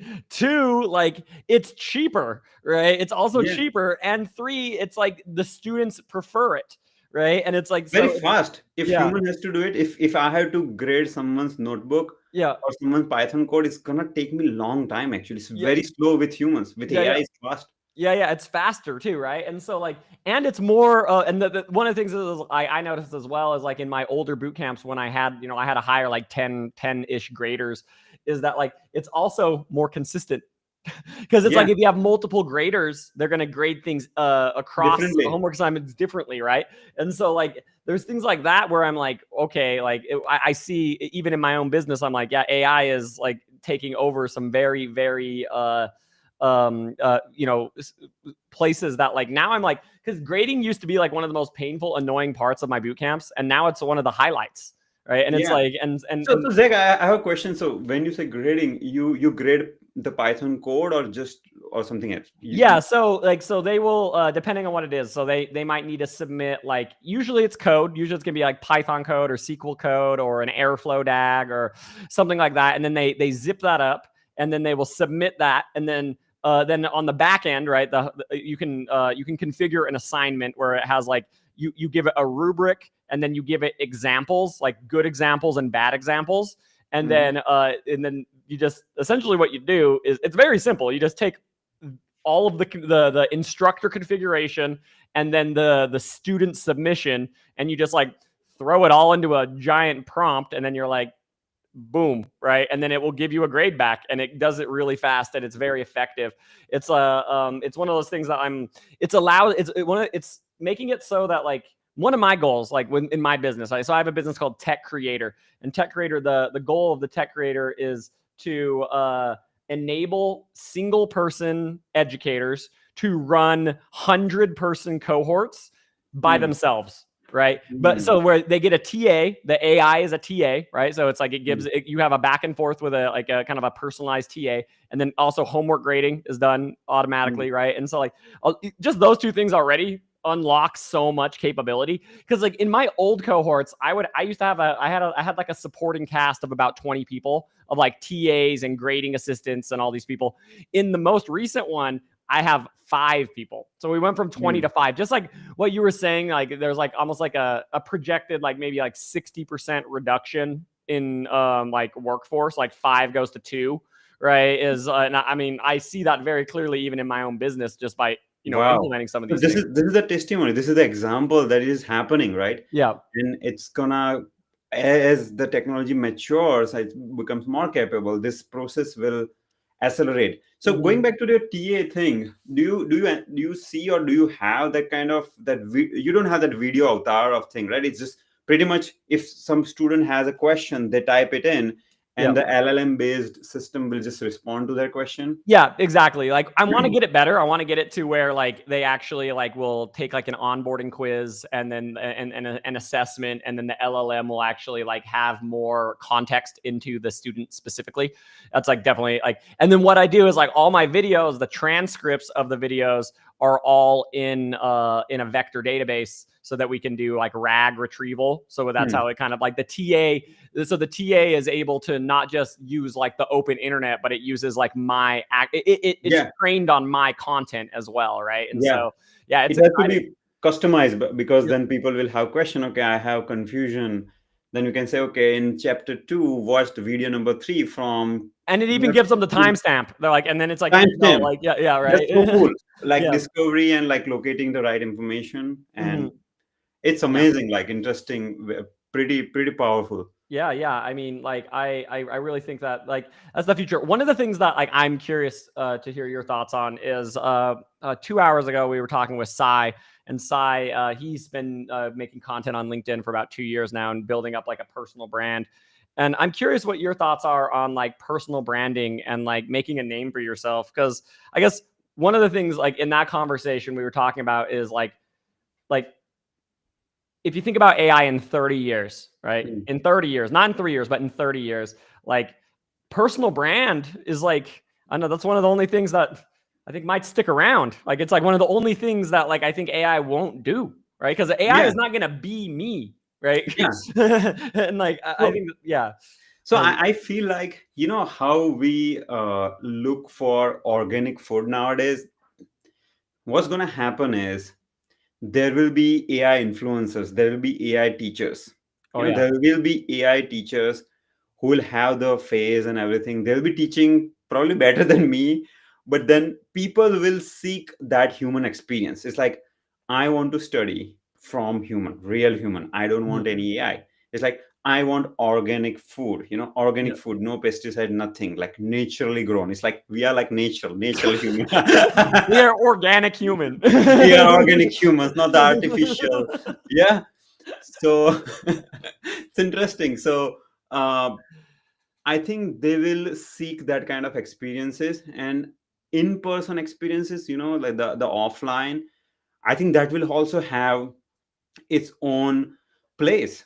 So you think about all these concerts, like Taylor Swift concerts. People pay like $2,000. Now Taylor Swift songs you can listen through YouTube, right, for free. For free. But people pay that kind of money for that experience, that human experience. So the value of human experience is going to go up. And in terms of education, let's say you can have a 1-day workshop, 2-day workshop, but it's in person. And it will be like Taylor Swift kind of show. Maybe we can do that kind of show, like very popular show where, okay, in person. Oh yeah, we are teaching in person. I love that. There's a lot of content explosion that's going to happen. And it's kind of funny, like yesterday in a conference, we are just discussing about these bots, on the Twitter. There are many bots who will just like or dislike and give the engagement. And now there are bots which are also producing the content. So it's a weird world that where we live in, where content is being produced by a bot, by AI, and content is being liked by AI, Yeah. and it's all artificial, like Yeah. there are like AI influencers posting AI content, and AI bots are liking it. So there's like a parallel universe being created. Yeah, it's like a fake world, right? I mean, Pat had this question I wanted to answer real quick. So Zach says, how big of servers do you use for your Gen AI services and tools you use? What is the smallest or minimum computing power you need to have running a platform with 100-person cohort to interact on? Well, first off, like, I spend very little. Like, I mean, so to run 100-person cohort and have do all the teaching assistant and grading, it's gonna be like $70, right? It's like something. It's very absurdly low. And what I use is it's just very basic stuff. Like, so it's just using my backend is TypeScript, so I use TypeScript, and then when someone submits an assignment, it's going to be passed to OpenAI, and I just use like GPT-4 OpenAI model. I tried out a bunch of different ones and kind of did some comparison testing to see like, okay, like should I use this one or Claude or Gemini or whatever, all the million trillion different models out there, and they all do about the same. They're all about the same, especially like once you have a task that's so rooted in so much context that like it doesn't need to pull anything from anywhere. It's just all of the context is in the prompt. Then like the models perform roughly the same, like for the most part. Like obviously there's going to be some small discrepancies in certain places, but I would say like, yeah, I don't really use so my servers total, like out the door for my entire company, my servers cost me about $400 a month. I just use Vercel and the serverless architecture from them, and that's I don't know, that's it really. I mean, like yeah, it's not like, I mean, I don't need like H100s or foundational models or any of that stuff. I'm just in the application layer, right? I'm not trying to like do anything crazy, right? So for your cohort, like, so you are teaching live, yeah, and then your grading and TA part is taken care of by AI. yeah. Yep. And we're getting more into it, like where I want to do, and like there's another layer that I'm getting done that is one more layer of AI that I love and this is where I'm excited because a lot of people ask me like, Zach, do I fit the prerequisites for the boot camp? And so what I do right now is I have AI, it generates a quiz based on the content of the boot camp. And so what I want to do is I want to take a random sample of the quiz questions and send them to the students and be like, okay, take this quiz. Like if you get 0 right, you're not ready, right? Because the content of the bootcamp shouldn't be 100% new. If it's 100% new, you're not ready, right? And so like there's like a kind of a threshold there where like they'll be checking for understanding, and like, yeah, there's like one of the things that like I think that's the big promise of AI though, right? Is that like once you become literate in this space, you'll start to notice. Like if you just, another thing you said earlier, Deval, is about like engineers who care about the business impact, engineers who are actually like aware of the business impact. That is the combination of things, right? That is going to be like, if you are aware of the business impact, you'll also be aware of like where you can apply AI to create very leveraged returns and very leveraged abilities, because it's like now you're like, oh, this business process could totally be like an AI loop. And that's where like and I think that's one of the things I've been loving about being an entrepreneur is like that, right? Is the ability to like just be like, oh, AI here, AI there, boom, right? Yeah. I mean, so I guess if people are learning these skills, right, they need to learn like prompt engineering. They need to learn like what other things in this space do you think that people should like learn, like the actual, I guess, like technical words that you would use to like describe the space that they need to learn here in AI? So first, they need to have understanding of different jargons. When I talk to people, like people working in technology, and I say like, what do you think about statistical ML versus deep ML? And they say, yeah, they're the same thing. There's like ML and deep learning is the same thing. So you need to understand the nuances there. So at least develop your understanding on all these different jargons, and just become AI literate. Mm-hmm. And once you have built those foundation, I'm not saying you should learn coding, but at least understand where you can apply what tool. Yeah, it's like you have a toolbox, and you know Mm-hmm. where you should use hammer versus where you should use the screwdriver, right? At least have that understanding. And then when it comes to tooling, there are a lot of these agentic tools, like N8N is kind of going viral nowadays. Mm-hmm. uh, Zapier is there, make.com. You can build so many like efficient, powerful workflows using all these tools. Yeah. So at least have knowledge on these, one of at least learn one tool, let's say either Zapier or N8N or make.com. So once you learn one tool, then you understand the concept behind it, and you can learn the other tool if required in the future. Mm-hmm. So that way you have your fundamentals clear, that is number one. And you also know when you can use what tool. I think having that understanding is probably more important than just the having the knowledge of tool. Yeah. And once you have learned all these tools, then third thing is pick one domain and take deep interest in that domain. Yeah. I've seen people who will pick, let's say, finance or retail. They will stay in that domain for a long time. Mm-hmm. And now they know all the intricacies, and like they know like the customer behavior. They know what like about the competition. They know all these different jargons and terms, which gets used in that domain. So building business understanding and domain knowledge is also critical. I think it's gonna be. It was critical back in days, but now it's becoming even more important, Yeah. because technical things are getting easier. So what will set you apart is that domain understanding. Oh I yeah. was once talking with a head of data engineering for, I think, some pharma company in New York, and he said that I want to hire a data engineer who has very solid pharma domain experience. He's like, if the guy doesn't have pharma domain experience, and if he's like a 9 out of 10 data engineer on the basis of technical skill, I would not hire him. Wild, right? Yeah, yeah, that makes sense, because they just like that domain is so important. It's so important because it takes time. Like I know, like when I got hired at Airbnb, like and just learning about like hospitality and learning about like how it works there and everything. And it took me like about a year to really like get into that space and get the domain knowledge of like price, availability, supply and demand, and just like understanding like everything that's going on there. So it makes sense, because like they want to hire someone who can like hit the ground running day one and like make good, valid recommendations, Yeah. as opposed to like having to like take a year to like understand the space, for Yeah, sure. and in this new world where when you are becoming a 2.0 tech professional, you're directly talking to your business owner. Maybe a product owner or product manager role will go away, or if not go away, maybe instead of 10 product managers, companies will have only 2 product managers. Yeah. And companies expect you talk to your customers, or you talk to your business stakeholder directly. And if you want Mm-hmm. to talk to them, you need to understand, right? You need to be on the same page. I mean, they say something and they're using these 5 jargons and you have no clue what they're talking about, then Right.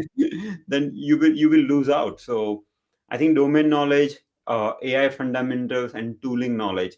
And then the fourth one is having that entrepreneur mindset, having very very much that mindset of producing the end outcome that can drive revenues, or that can lower the cost.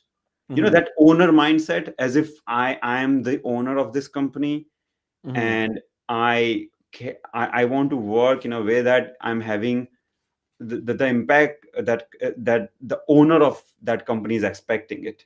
Yeah, I definitely. think that mindset, founder mindset, is going to be super helpful if you want to thrive in this new world.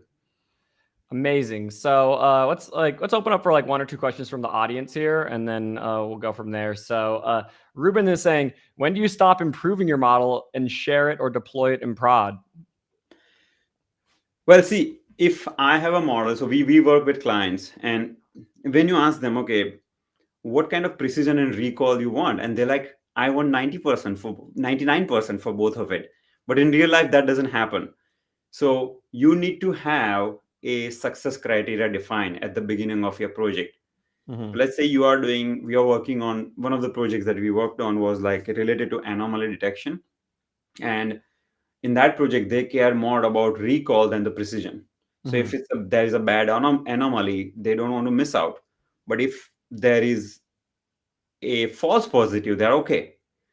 So you need to have those conversations with the business stakeholder to figure out what is their success criteria. And then as a technical person, see, their success criteria might be defined in terms of cost. That, okay, we have this customer care center and we are spending, let's say, $100,000 a month. We want to reduce that cost by 20%. Now, as a technologist, you will translate that business metric into a model metric. So in order to reduce this cost by 20%, I need to bring my recall of precision to at least 80%. Because you'll have some data, right? Like let's say 1,000 anomalies are being generated, and out of which your AI system can confidently discard, let's say 50% of it, then you have a tangible number that, okay, you have, let's say 500 anomalies and you have staff of 20 people. So you divide it by that head count, and you can get a good understanding on, how much head count you need and what will be the cost on your customer care center. So you need to learn that art of converting business metric into the model metric, and you go from there.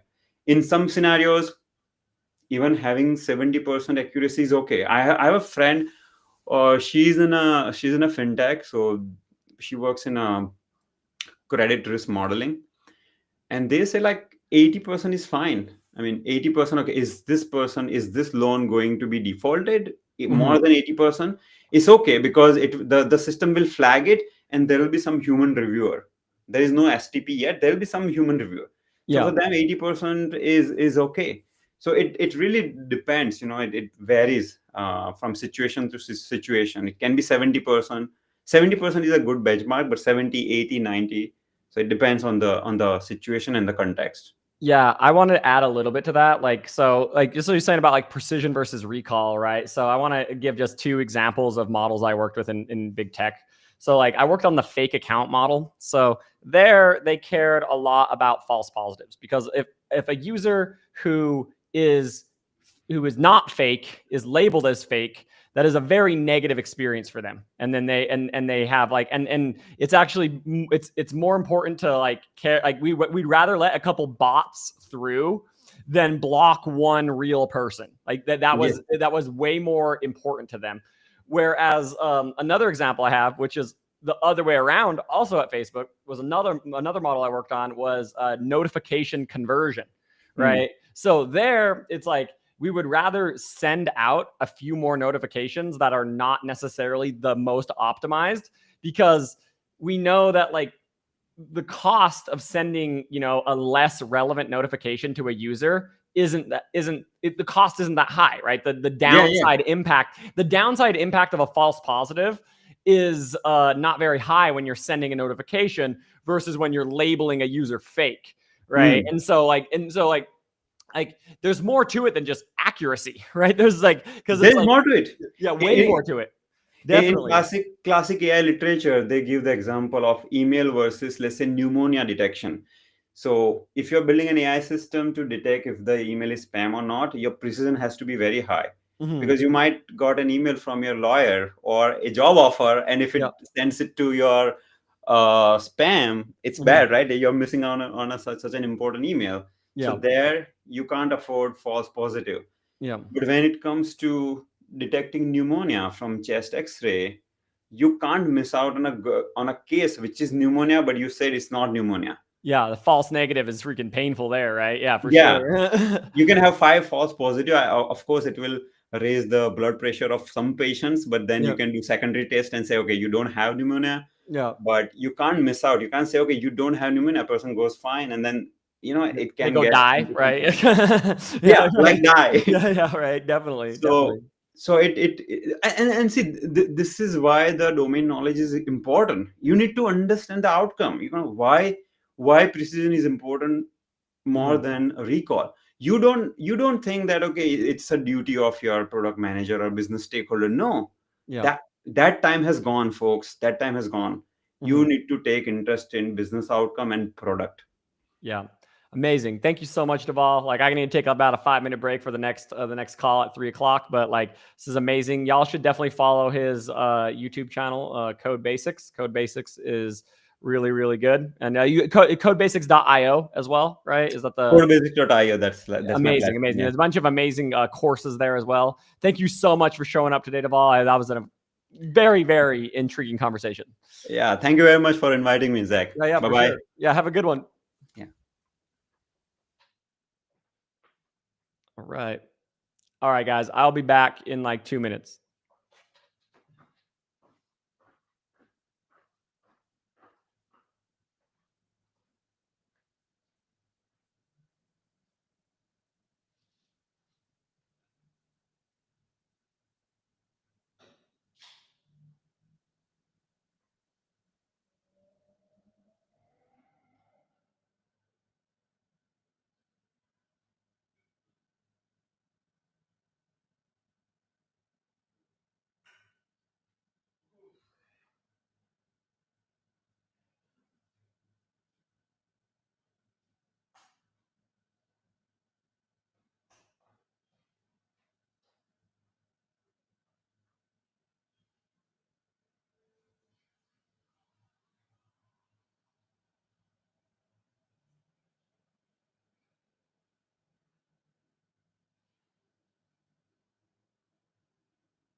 Awesome. I'm back.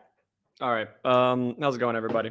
Oh yeah, I forgot to say the second letter of the code, right? So the second letter of the discount code is E. So, I'm making this live a lot like Sesame Street, it's like, I just needed to go and get some fucking strawberries. See, I'm surviving, y'all. All I gotta do is what I've done. You know that thing where you're like, I have 4 hours of work left. That's just 1 hour 4 times. I just have to do 30 minutes 8 times. I just have to do 15 minutes 16 times. That's where I'm at right now. And like I'm at E. Yep, the second letter of the discount code is E. What are you eating? Strawberries, man. What's up, Jenny? Genosaurus. Jenny's a good friend of mine. I appreciate your support here, Jenny, as we are driving through this. Am I drinking? Yeah, I'm drinking copious amounts of water. Oh, yeah, we got freaking... Yo, what's up, Andrew? What's up, buddy? How's it going? Welcome to the stream. We are... we'll be 7 hours deep after this one. It'll be great. Oh my gosh. How are you doing? Great. Doing great. I mean, like, I've already had so many amazing... the amount of content... You guys got to understand, like, I know everyone thinks I'm freaking insane here about this, but like I was like you guys realize that like I have 24 hours of content now, and I can do a lot with. I mean, I am insane. Because I'm starting to feel like right now I'm at like 90%. Right. I feel like I'm like the first 5 hours I was sharp. I was crushing it. I was rambling, gambling Zach, right? And now I'm like, whoa, this is a lot. That's pretty dang good. 5 hours and feeling 100%. No, it's 6. We're at 6. No, 5 hours. Yeah, it's 6. The one with Deval, I'm down just a little bit, but it's good. I had my first coffee. See, I waited this long to have my first coffee of the day. So That's smart. You're strategic. Is Toby coming? He should be. I'll ping him. Yeah, cool. So many gems in today's sessions. Yes. What was the first? I missed it when you were interviewing the 6 years gap lady. Yeah. Ashwarya, went Ashwarya, Srinivasan, Rahul, and then Sundus. Sundus is the 6 years gap lady. But yeah, I mean, this is gonna be a good one. This is gonna be like, I'm excited. Like, because Toby, like, I worked with Toby like a lot. I think we have like 4 years of overlap, like a lot. Like we have like a checkered history, right? It's great. I know. I was asking. I was like, "Do you know Zach? He knows you, but no, he knows me before. He knows me before I was famous. He knows me like it's like we worked at Netflix together. He was on like Ablaze or whatever. He was on the experimentation team at Netflix. So good. What's up, Toby? Hey, how's it going, man? Long time. I'm glad you could make it. Yeah. Here we go. You know, we're on session 7 now. Let's go. All right. So, let me see if I can do some good introductions here. So, me and Toby work together both at Airbnb and at Netflix, doing all sorts of stuff. Toby's very good at experimentation stuff. He has a lot of like knowledge in that space. And Toby left to found Tobico. Is it Tobico Data or is it just Tobico now? The official name is Tobico Data. Oh, Tobico Data. Okay, Tobico Data. And now that's what y'all are doing with like Tobico Data is a big proponent of like the SQL Mesh, right? SQL Mesh kind of like open source project, which is like a big competitor to DBT and better than DBT in a lot of ways. And so and that's Toby. And then Andrew. Andrew is more like the data doctor, right? Is that right? The data doctor. We can go with it. I'll take okay. That. Yeah, right. And you have a pretty big YouTube channel and a pretty big LinkedIn following. Andrew, can you introduce yourself more? Yeah, I'm here for the ride because you've got the 2 smartest people already on the stream. I'm over evangelism and education, which means I make TikToks. That's like 90% of my job. Hand wavy TikToks. Dude, TikTok. It's a tough job to get, but somebody's got to do it. Can we make some like dance videos? Oh, that's right. Sick. That'd be so sick. Like we can be like we can dance. We can do like here's SQL Mesh through interpretive dance. Right? That would be something. Yes. Toby, can you introduce yourself a little bit more too? Yeah, sure. I'm the CTO and one of the co-founders of Tobico. We create SQL Mesh and SQL Glot, basically open source data transformation tools. Before starting the company, I led analytics at Airbnb, and before that, the experimentation infrastructure team at Netflix. Amazing. So I'm curious, y'all, like one of the things that I want to talk with y'all about is, so we just finished the analytics engineering boot camp like literally like exactly a week ago. And there's a lot of interesting like buzz in that for that title. That title, I think, is one of those things that's going to be like around for a long time. And it's like it's one of those that's a little bit safer from AI in some respects, I think, as well. And like, I guess what I want to start with here is, what do you think analytics engineers need to know and build to like kind of future-proof their careers? I think that would be my first question. You know, I think DBT is fantastic, and they did an amazing thing for the community, right? They created this analytics engineers title, right? Basically up-leveling analysts or business analysts to this analytics engineer, right? Someone who knows source control, someone who can make data pipelines with SQL, right? Yeah. And I think like getting to that next level, you know, it's like adding more tools to that, right? More software engineering principles, like understanding unit testing, understanding state, understanding time, right? You know, one of the big things that separated like the data engineers from the analysts at Netflix and Airbnb is the ability to create scalable incremental pipelines, right?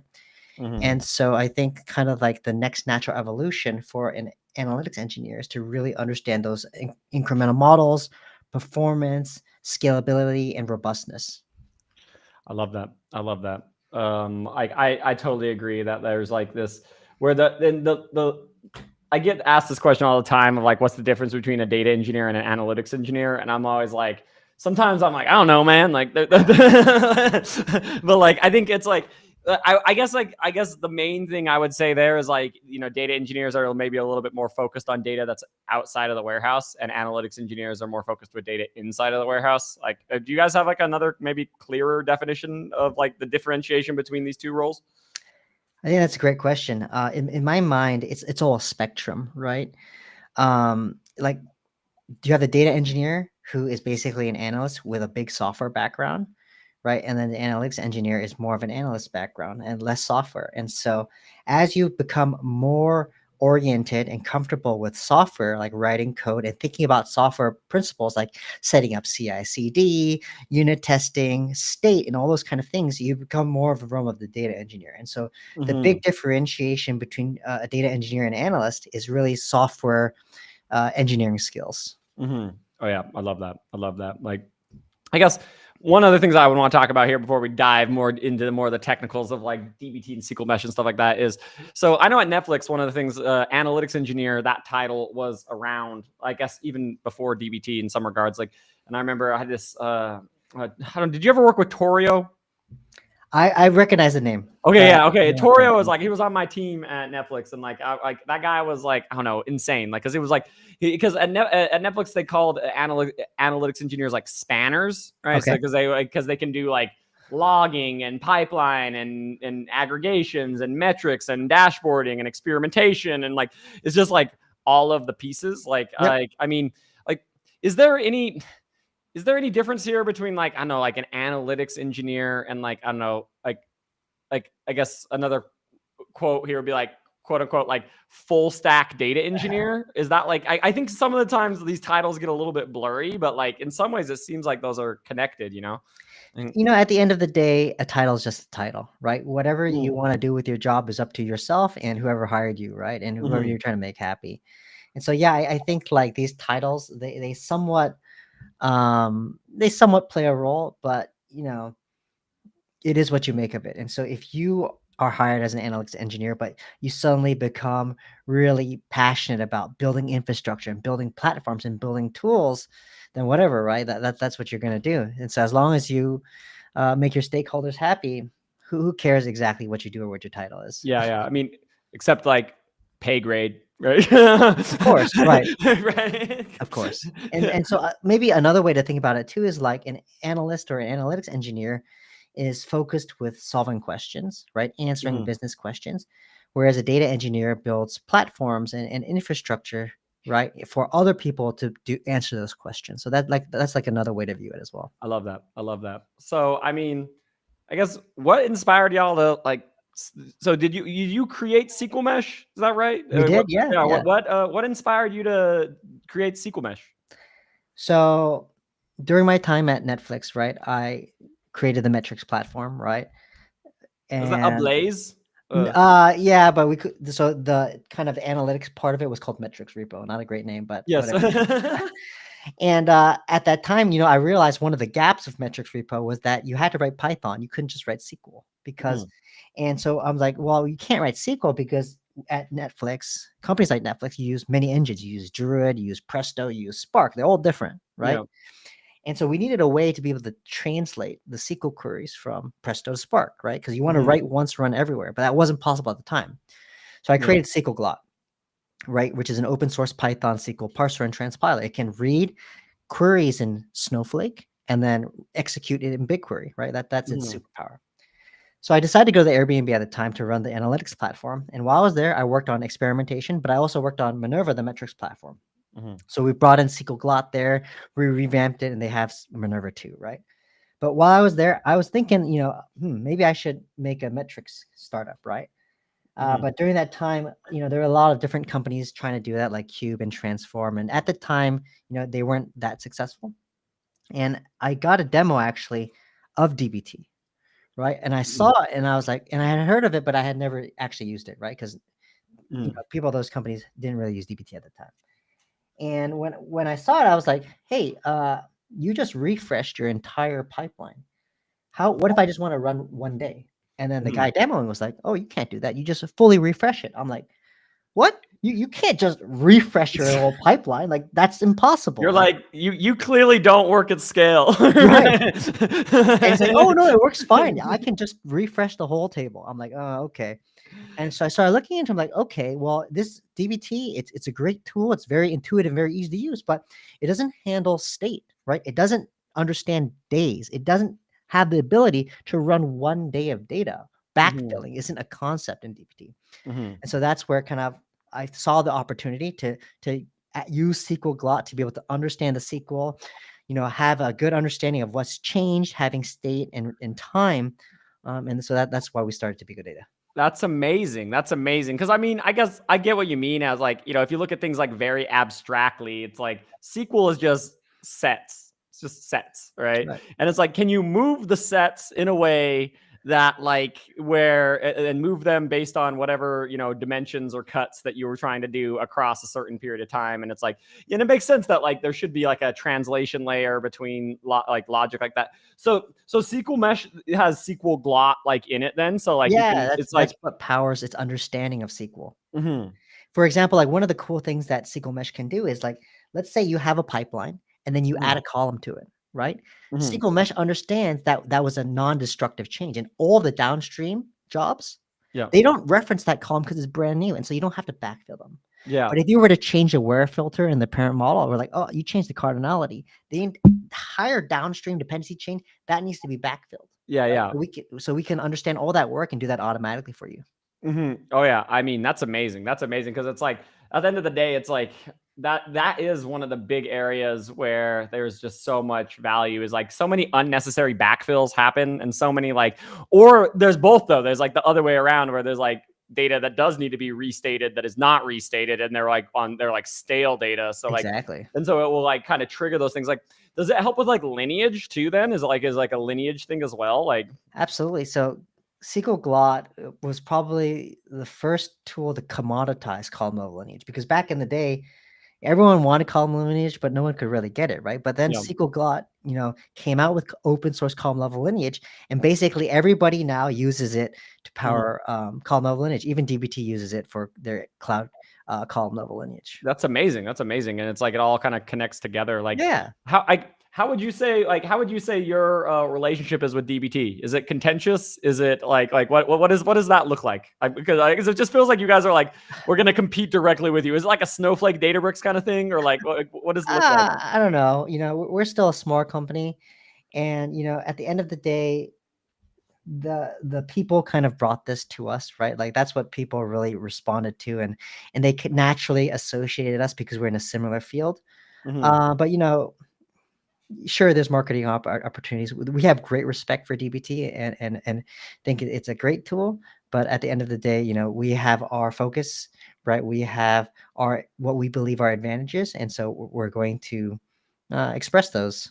Yeah, definitely. I mean, that makes sense. Obviously, it's like you're trying to build a business here, trying to like explain like why us versus them, right? I mean, okay, I got one for you, Andrew. Like, what drew you to work at Toby Data? Toby did. Well, I've got a long story about it, but I was actually working on a DBT partnership, and it frankly was driving me freaking insane. And one of the engineers I was working with, he's like, "Have you checked out SQL Mesh?" And I looked into it, and I was like, "Dude, this freaking rules." So from there, I literally just emailed Toby and his brother Tyson, and they emailed me right back. It was just history. But like you said, with how can analytics engineers future-proof their career? It's understanding these things that you and Toby are talking about. Like anybody can use a tool, but you have to understand these underlying concepts of idempotency, backfilling, reproducibility. If you understand those, then you can apply that to any tool and then really understand what's the right tool for the job. Yeah, and how to update definitions and stuff like that. Because I remember like one of the things for me that was always so insane when I was working at Airbnb was I was like, dude, we got to change what available means. And then it's just like, okay, that just touches everything in the whole company, right? It's like, and then it was like, okay, I guess everyone needs to backfill now. And it's like, and then there's like, I think there's like a debate and because there's more to this than just like the technicals around it as well. Cause it's like some people might have a different definition of available because they need it to be different or whatever. Right. And like trying to get everyone on the same page and get everyone to like, there's a lot of like negotiation and conversations that need to be had here too. I think that's like one of the common themes I've come across over the last like 6 hours of conversations here of like future proofing your career is leaning into soft skills, leaning into conversations, leaning into stakeholder management. Like, and if you're not directly interfacing with stakeholders, like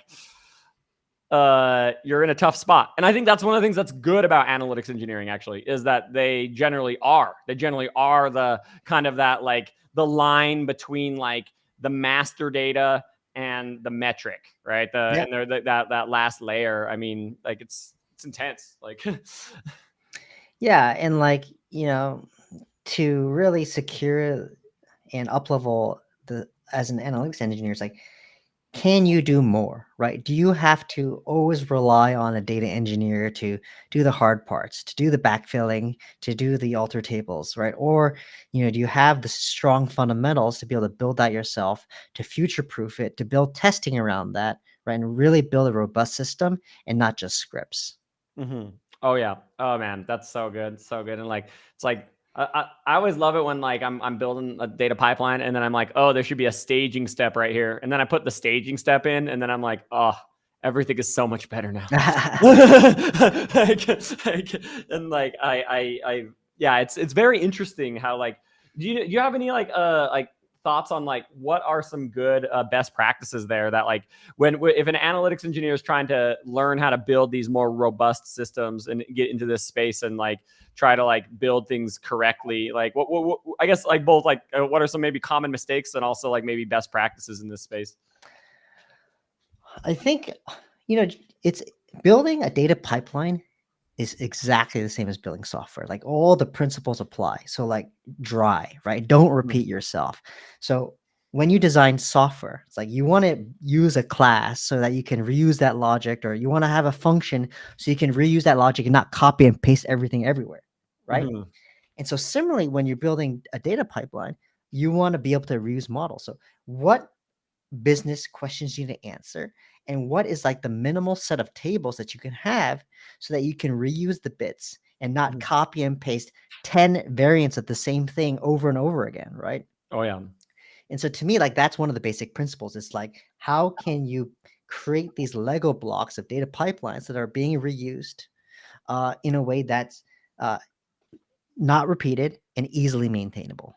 And like, yeah, and if you do that, like that's gonna get you so far. I found it to be interesting, like because one of the things that I found very interesting, at least like when I was working at Netflix, that was bizarre, is that like I worked on the same pipeline for 2 different use cases and we solved it in 2 different ways. Like, so one was we were trying to build a new metric for infrastructure impact. Like, so an A/B test, it was like, does this A/B test have a meaningful increased cost on the infrastructure? Right. And then, so it was like, the way we did that was like, okay, let's look at how many network requests are happening. Right. And then we realized like pretty quickly that like we should sample, right? Because it's like, we don't need to process the 5 petabytes of data here. We can just like sample, and like we were able to sample like 0.1%, and that was good enough. And then that like solved the problem. And then we were able to iterate so much faster. But then in another situation, I had the same thing, but it was, now we want to map the communication between microservice to microservice. And it was a security use case where in that case, it was like, no, you can't sample because we're looking for needles in haystacks. We're looking for that like one request from North Korea or whatever. And so, I mean, one of the things I'm curious about is like, what is that like, is there like an over engineering thing here, or is there like a business awareness thing here? Like in terms of like for analytics engineers to like kind of work in this space? I think that's great that you highlighted, and that shows why you're a great engineer, Zach, which is that you think about performance, right? You think about how the data moves and what that impact is, right? So an analyst or an analytics engineer, they're just focused on getting the right numbers, right?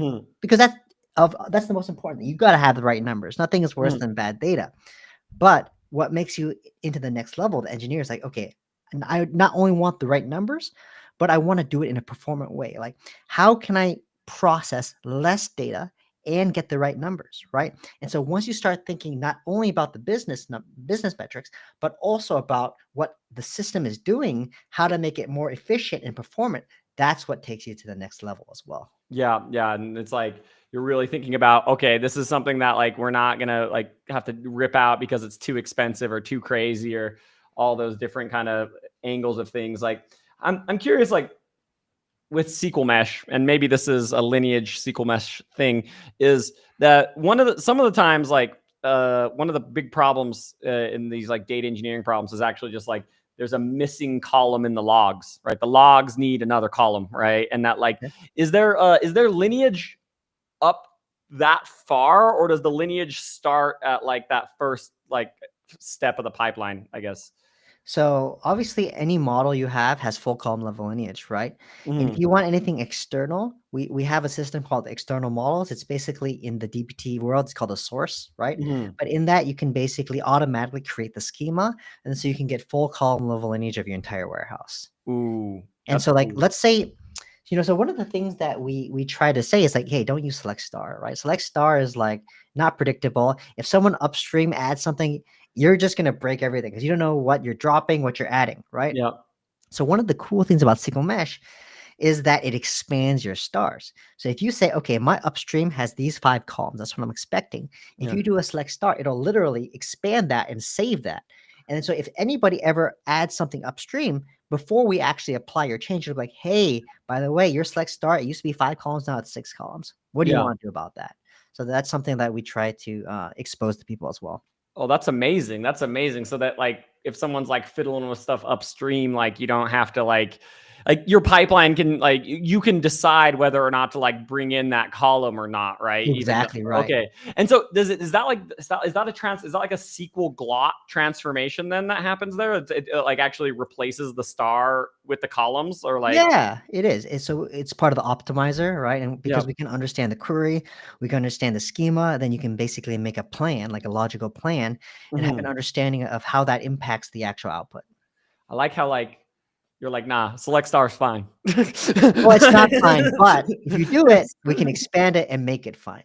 Yes, yes. You're like, you can like, well, it's like one of those things where like there's it's in the language, right? And it's like it's a kind of a design flaw. It's similar, like I guess that's the thing with SQL that I'm always like, why does it let you do like optional casing? Like why can you do like a mix of capital and lowercase? Like, and that's still valid SQL. That's always been something that's bothered me so much about SQL. There's like so many things about it that I'm like, guys, like, can we just pick one, either uppercase or lowercase? Like, I just pick one. We don't have to like, like Dude, you're telling me, did you know that Snowflake and Oracle default to uppercase? they do. Yeah, so Ooh, when you do lowercase stuff, the default is actually uppercase. wild. Okay, that's Yeah, very interesting. Like, it's like, it's it's crazy, oh right? yeah, I'm sure you like going through like SQL Glot, like and like essentially creating like one sequel to rule them all, right? You're like, oh, Right. I know all of the little like nuggets of like weirdness of like the dialects and like all the like because there's gonna be so many like little tiny like stupid things and Right. all of the dialects, right? And like trying to combine them all into like one like version that actually works, right? I mean, like, is that like is I guess for some of these things with SQL Glot, is there like cases where like it doesn't map? I guess like because when I think about like a good example I have is like in Trino, right? They have like transform and reduce, Yeah. which are like these crazy like lambda func. I love them. I love them. I think it's the best feature of Trino. I actually think it's one of the coolest features in Trino that ever exist. But like when people are like, people have asked me like, all right, Zach, now replicate that in Snowflake, and I'm like with like a UDF, like I don't know, like it feels like it's like not possible, or like it's like one of Yeah. those like is there are certain like just unsupported features, or like or how does that map? Yeah, of course. So if there's a way, then it can be done, right? So like for example, we can turn cross join on nest into lateral view explode, right? Yeah. Mm-hmm. But let's say there's like something that can't be done. It's just like impossible. Then yeah, there's nothing we can do about it. And you Mm-hmm. can make a UDF or something like that. So, I would say that for like 99% of the cases, you can find something. And then for the Yeah. 1%, you can just you write a macro to translate the two, or choose a different function. Okay, that's cool. That's really cool. Yeah. Because that's like, I mean, because I've always wondered about this stuff, because I feel like a lot of this SQL Glot stuff feels like this should be like ANSY's job. I don't know. It feels like, a lot of the stuff should just be like part of the standard, right? Where it's like, shouldn't this be like, can't they all just agree? Like, But what's their incentive, right? And so like, these big warehouses, the more vendor lock their SQL, you can't change. It's hard, right? yeah, And so, one of the use cases people choose SQL Mesh is because it gives them the ability to not be locked in, right? And so Yeah. right now we're helping a very large unicorn migrate their SQL Mesh /DBT project Mhm. from BigQuery to Snowflake. And we're able to do that automatically because we can transpile everything and we understand things like uppercase and lowercase. And we also can like do data validation, right? Yep. So translating the code is one thing, but you want to make sure it's correct, right? And so we Yep. can actually check very efficiently using a data diffing algorithm that all your data in BigQuery is the same as it is in Snowflake. Yeah, they had that like, remember when I was working at Facebook, they had something like that. It was called like Beast or something like that, where it was like you gave it 2 tables and it would tell you exactly what's different about them. And like it felt magical to me. But this is different because this is like almost like in the processing logic as well. And like to make sure that things, because it's like, I mean, that makes sense. Like, well, in this world, I guess, like if everything's more agnostic, right? So, and I think that that's kind of where things are going with like Iceberg and Delta and like this kind of new world where people are like, you know what? I don't know about BigQuery. I don't know about Snowflake. I just want Parquet. I just want like data. I just want like, Right. I just want like files in the cloud. I don't care about your fancy smanchy, like, warehouse, right? Because it's like, you're just going to pay, I'm going to pay more and get the same, right? And so like, do you see things like that? Like how do you see that world changing? Like this, like, like open table format world? Yeah, I think it's great. And so like one of the things that we added to SQL Mesh, which is unique to it, is the ability to true like multi-engine processing. You can pick which compute engine to use depending on which workload. So in SQL Mesh, you can be like, this model, I want to use DuckDB on Parquet. This one, I want to use Spark. This one, I want to use Trino, right? Yeah. And because we have SQL Glot, you can write that all in one dialect and then choose your engine, and it's all hitting Parquet, Iceberg, or whatever. And bam, you can pick and choose what's the most effective engine for your processing.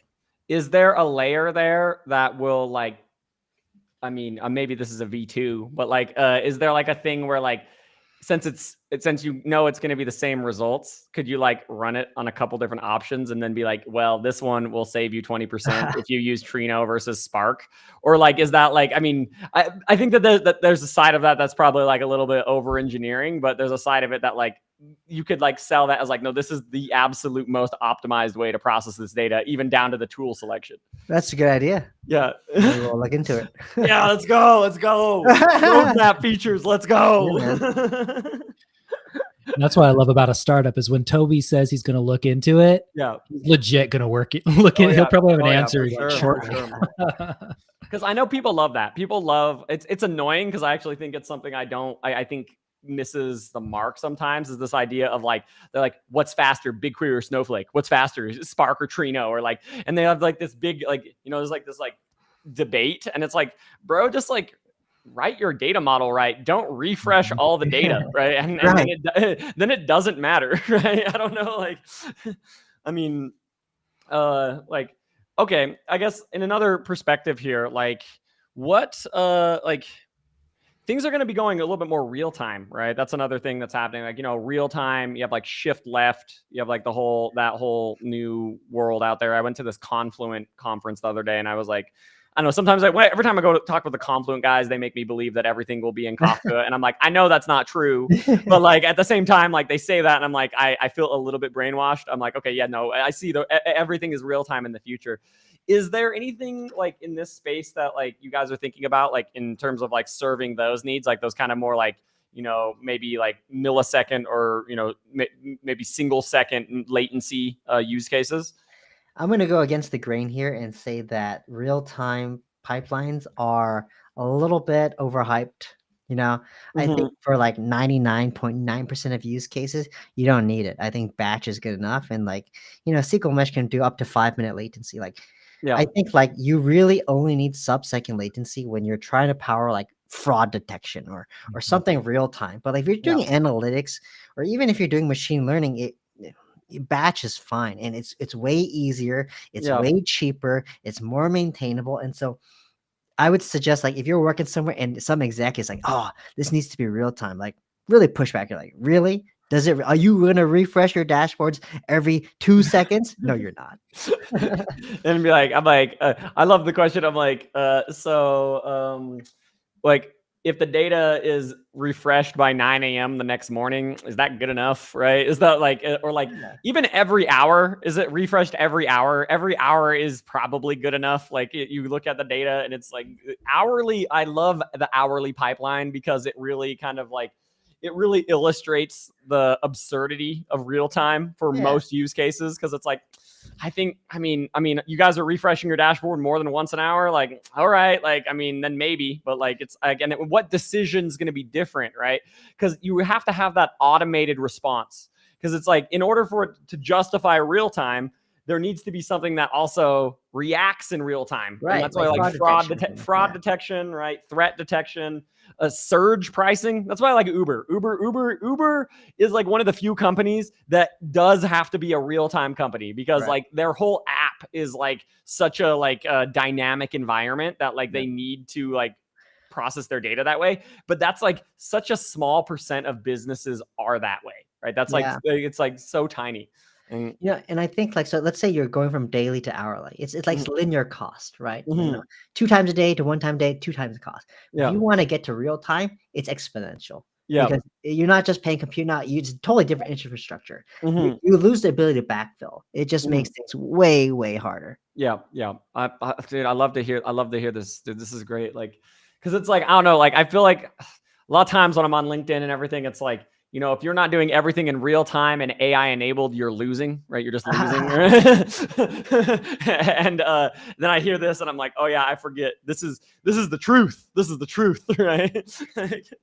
Spoken by people who don't actually work in data. Yeah, right. I mean, that's good. I mean, so like, I guess when you think about like experimentation, right? Because really at the end of the day, like, that's one of the biggest levers that data engineers and analytics engineers have is experiments, right? It's like, how can we create metrics that then can inform decisions based on experiments? Like, and how do you see that changing in any significant way over the next, you know, like 5-10 years? Like, I think that experiments have been proven very valuable. Like, that's the secret to success of these large companies. Like Netflix, for example, was able to explode because they had a math-based culture, right? Like Reed Hastings was really a mathematician or whatever, and he really believed in experiments, right? And so every single feature at Netflix is A/B tested, which means that whenever you're making a decision, it's based on real data. And by doing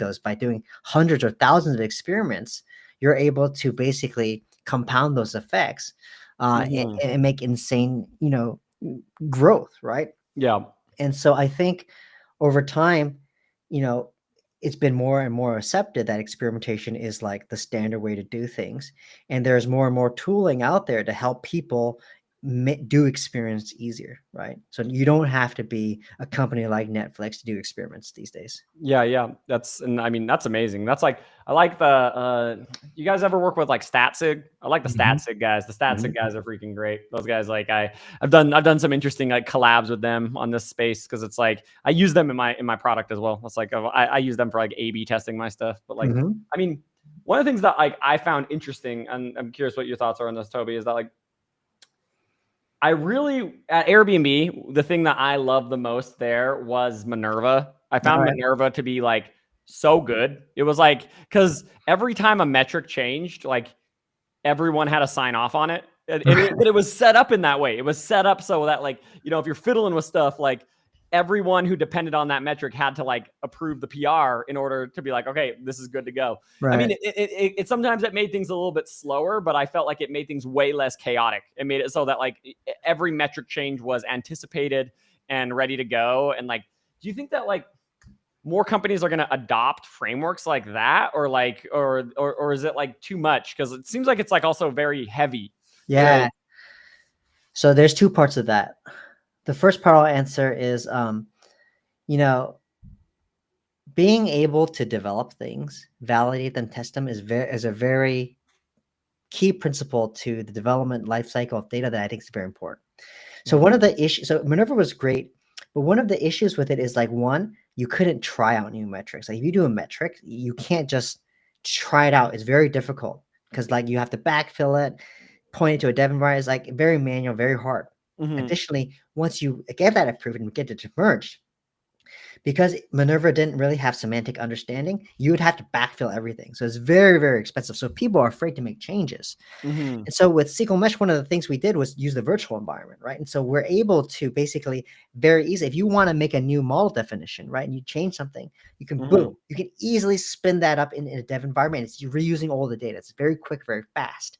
And once that's approved and you want to merge it to production, we don't have to backfill it again. We just swap the pointers in production to point to all your assets. So you're able to promote stuff for free. So you get blue-green deployments, you can roll back data, right? That's the one thing. But the other thing is like, okay, semantics layer, right? Do I think that semantic layers are going to be the thing? Now, I think it's a really tricky problem. I obviously I worked on Minerva. I worked on metrics at Netflix.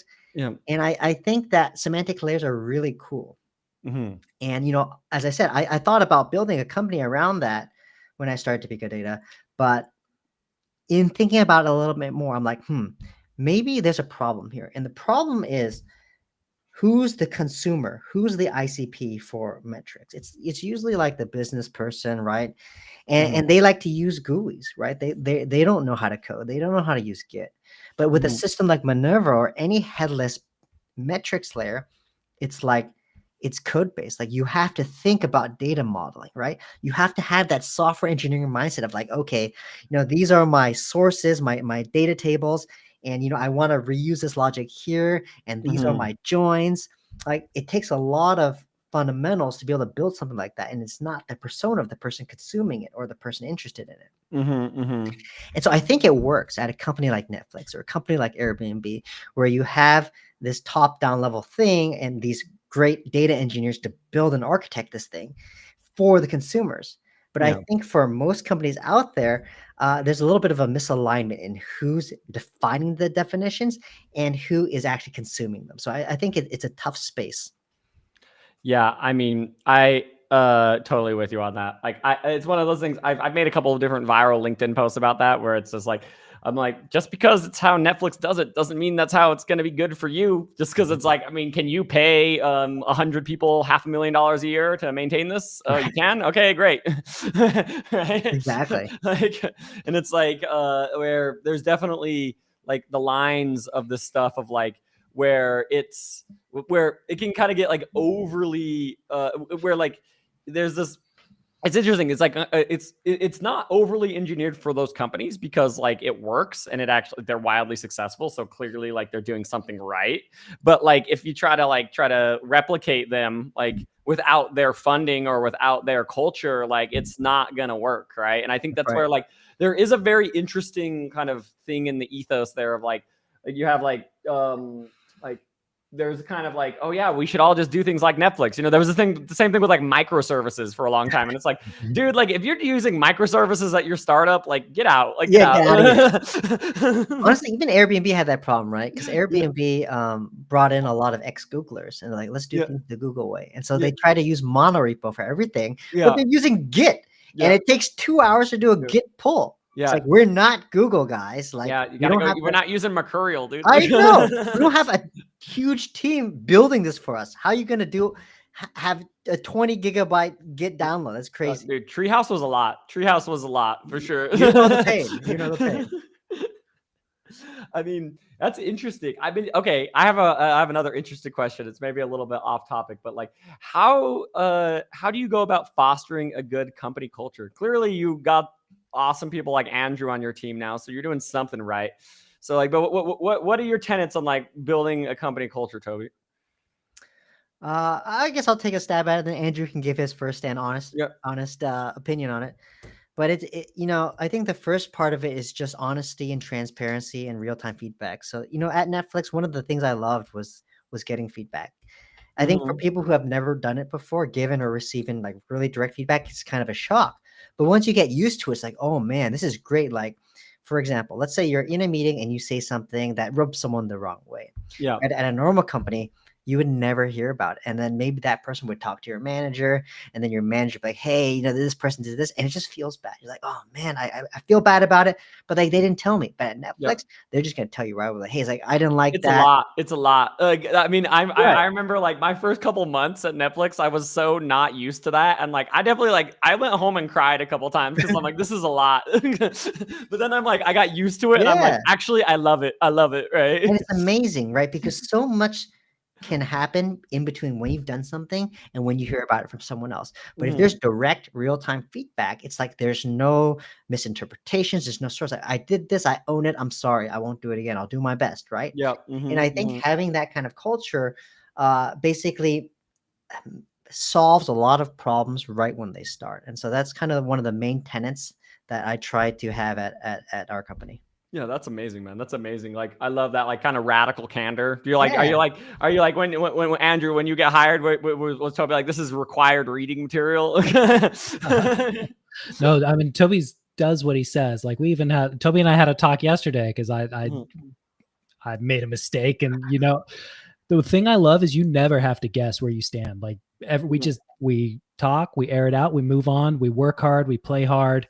Everybody's on the same team, rowing the same direction. And that radical candor is awesome, right? Like, you got to go to the doctor, take your medicine so that we can get healthy and work hard, right? Yeah, for sure. For sure. I totally agree with that. I mean, so like, are you guys hybrid? Are you remote? Are you like in office or fully remote? We don't even have like a physical location. Yeah, this is my office as well. I'm in my office right now. Like, and it's great because we can hire amazing talent anywhere, right? You know, we've got a fantastic team in Greece. We got people in Canada.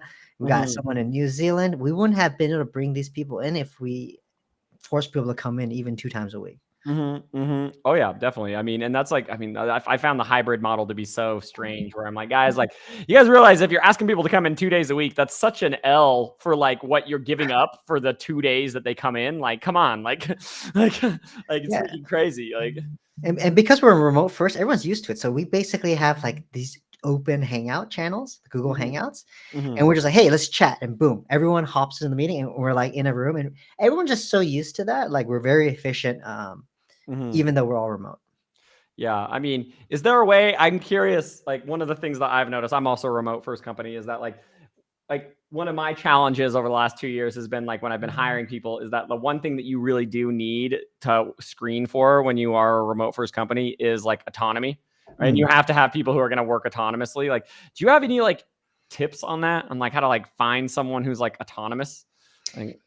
That's an interesting thing. I think someone should be accountable, but in terms of like autonomous, I'd rather have people who I can trust to get done, but don't like to work solo, right? Because I don't want someone to be so isolated that they do something and then a week later they show up out of their hole and like, here it is. And I'm like, what is this? I don't want that. Yeah. And so what I really screen for is communication. It's like, can I trust you to come to me for blockers? Can I trust you to ask me for feedback so that even though we're not in the same room, even though we don't talk every day, we can constantly align and make sure something is created. And so to me, it's more about like accountability and communication. Yeah, I love that. I love that. So Onkar has an interesting question. He's saying, is DE even relevant post 2027? AI will almost diminish the data migration work of DE, impacting so many roles. Do I believe that? I mean, no, whatever you, I'm curious what your thoughts are. Like, you know, I think that AI is very powerful. It's great. But at the end of the day, you know, if AI is able to do what you do, then you need to kind of up level, because AI is great at things that have been done, things that can be auto completed, right? Things that everybody does. And so if that's your skill set, it's not as valuable anymore. But people will pay you the big bucks, right? People will take you to the next level if you can solve things that no one has ever done. If you can take things in a path that's going to save you a year of work, right? And so it's like, do I think that AI will diminish DE? Maybe the very junior roles of people doing stuff that's already been done, but that's not where you want to be, right? You want to do stuff that no one's ever done. You want to do things in a way that saves your company millions of dollars or years of work so that you can't be replaced, because an AI has never seen that before, and that's your value. I mean, I guess my follow up to that though is like what you're saying is like it might take the junior roles. Then it's like, well, then how do we get more seniors? Like, because it's like it seems like the learning path is going to be disrupted. Like I'm a junior engineer, mid-level engineer, senior engineer, and it's like the junior engineer like tasks. Like if you, I've noticed this of myself. Like when in my company, it's like if I can get it down to like if I have it tasked out, it's solved. It's like the problem's already done. It's like because you can just essentially give that task to the AI and it's a solved problem. So like how do you think this is going to impact like the learning path and the learning trajectory of people who are getting into the field now? I think it's tough, and I think we've seen that the market is tougher for junior folks currently. Mm-hmm. I think though that companies that over-index on this are soon going to realize that the pool of juniors is going to dry up. And so I think smarter companies will continue to invest in juniors. Otherwise, they're going to be in trouble in the next couple of years. Yeah. It's like, it's like, it's a ticking time bomb. You can't just be like, all right, guys, like we're just going to fire all the juniors and AI is going to be here. And then it's like, and then we're just going to do it this way. Like, especially like, once you have a big enough company, I feel like some companies can probably get away with that. Actually, some companies can probably actually get away with that. But like, once you're at a company that has like, I don't know, at least 100 people or something like that, you're definitely gonna eat that. You're gonna eat that pain at some point. So, I mean, I think it's interesting though. The same question though, like around like data migration work is like, I mean, that seems like SQL Glot and SQL Mesh also seems to make that like, it's not even an AI thing. It's like, if you just use the right frameworks, then like the data migration work is like, it's like flipping a switch. Right. And so like, sure, maybe data migrations are going to go away. Yeah. But, when you migrate data, how can you make things more efficient, right? How can you restructure and refactor your pipelines, right? Migration is easy, but making things better is not. I love that. Amazing. Like, let's open up for maybe one more question from the audience. If y'all have any other things here where we can get this rolling. I mean, this has been very enlightening to me. I'm like, I gotta like check out SQL Mesh more. That's like definitely a big thing that I'm like needing to maybe dig into, like you gotta teach a SQL Mesh course. Hell yeah, dude. That'd be amazing. I was just say I know someone who can give you a demo. Right. Yeah. At least one person.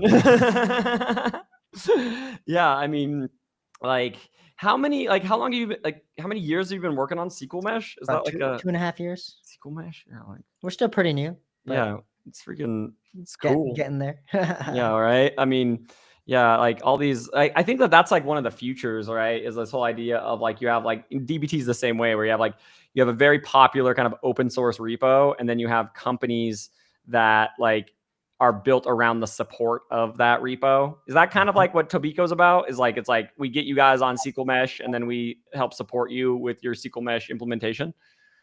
A little bit. I mean, obviously we pride ourselves in our customer support, but really the differentiating factor is like, so we want SQL Mesh open source to be powerful, standalone, and can work at any company, right? Yeah. If you want to take it to the next level and use it in an operationally robust way, then Tobico Cloud gives you like observability, scheduling, all those great debugging tools, things that you need to really run SQL Mesh at scale. So that's how we view it.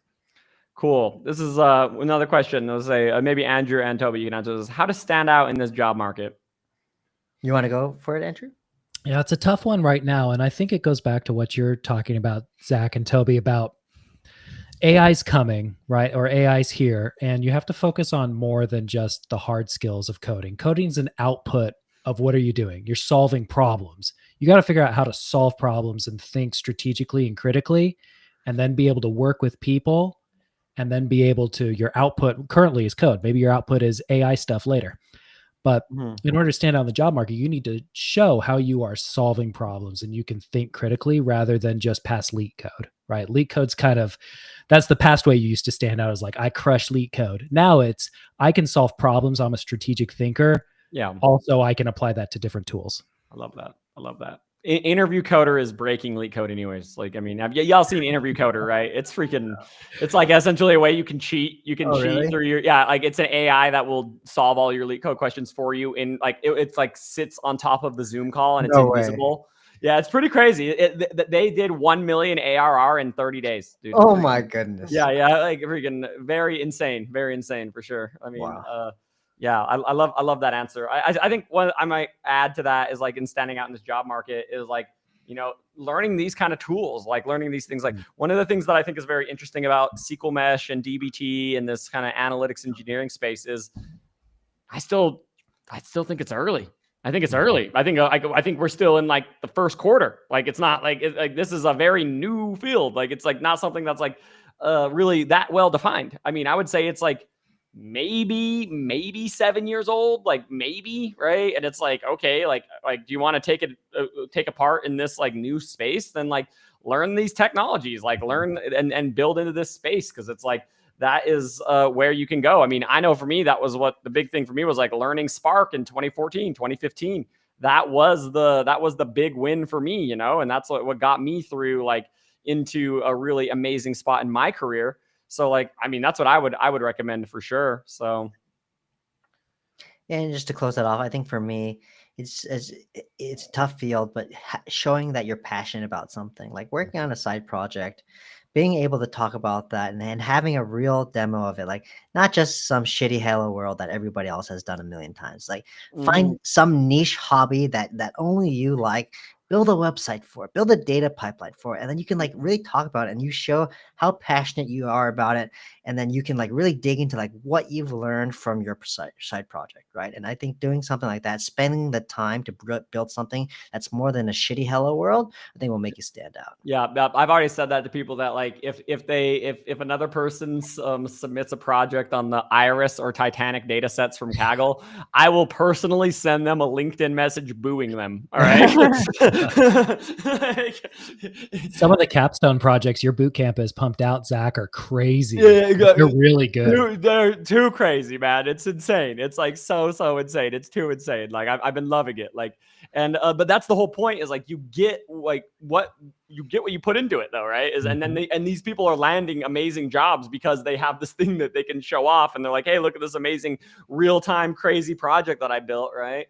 So oh yeah, for everyone on the call, the third letter of the discount code, or the third letter of the discount code is E. It's E. So third letter is E.